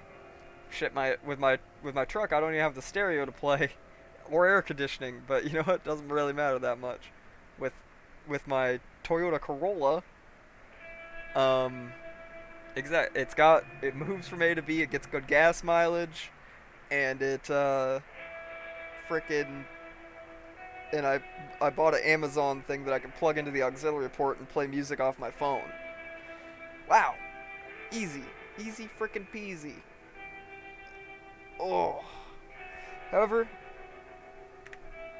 I did intend to go a little bit longer today, but I got started a little bit later than intended due to the fact that I had to run into town and stuff. I'm getting pretty hungry, and I also need to do the prep work for making dinner for the wife. So I do think I'm gonna hang it up here today. Oh, dude, I don't even care. I sing in public. I sing at work. I love singing, and I am a decent enough singer that nobody minds that I sing at work and stuff like that, even though I'm working the counter at a gun store. Um, Everybody finds it amusing. Everybody likes it. So I sing in the shower. I sing in the car. I sing in the car with the windows down, going through public. I don't give a shit. Um, I don't know. Maybe just like I don't care what random people in public think about me. So I just do what as long as I'm not hurting anybody, I just do what I want. Have I gotten some funny looks for loudly belting out All Star by Smash Mouth in the car in traffic? Yeah. Do I care? Not really. I'm having fun and that's what matters. So as long as I'm not hurting anybody else, what does it matter what I'm doing, right? I'm not. It's me singing, me loudly belting out "One Week" by the Bare Naked Ladies is not hurting anyone. It's not affecting anyone's day. Uh, I know that I'm not. My voice is not hard on the ears. Let's put it that way. I don't want to like humble brag or anything like that. That's not the point. Um, I just know I'm a decent singer. Everybody in my family's musicians. I've been learning music since I was. My grandma's got me started on learning piano when I was like 4. So, but it's about making people listen to me. Fair enough. But here's the thing, man. Here's something to think about. I used to think I had a horrible voice for singing. I hated the sound of my own voice. I still am not super comfortable hearing my own voice. That's everybody, brother. That's everybody. I know people who have been singing professionally for years hate hearing recordings of their own voice. I often don't like hearing recordings of myself streaming because it sounds different than what my perception in my head of how my own voice sounds. It's different, right? So there's like a uncanny valley thing there where it's like a visceral thing. I have not always been good at singing. Even people who are like genuinely awful at singing, if you put a genuine effort towards it and actually like learn how to do it with an open mind, you can improve by quite a bit. Guarantee it. But as I was saying, I'm gonna take off for the evening, have myself some dinner, make dinner for the wife because she's on a different diet than I am. I'm on the gaining weight diet, she's on a losing weight diet, so we're eating different things. So I gotta prep 2 different meals and all that. In all likelihood, I'm probably not gonna be streaming tomorrow, just due to time constraints. So it may be Monday or Tuesday before I stream again. Remember to check me out on YouTube, same name and everything, to watch old VODs, and this VOD will be up 6 a.m. Pacific time tomorrow, I believe. If I have it like scheduled and all that, but thanks everybody for coming by. Thanks for our new followers and everything. I will catch y'all later.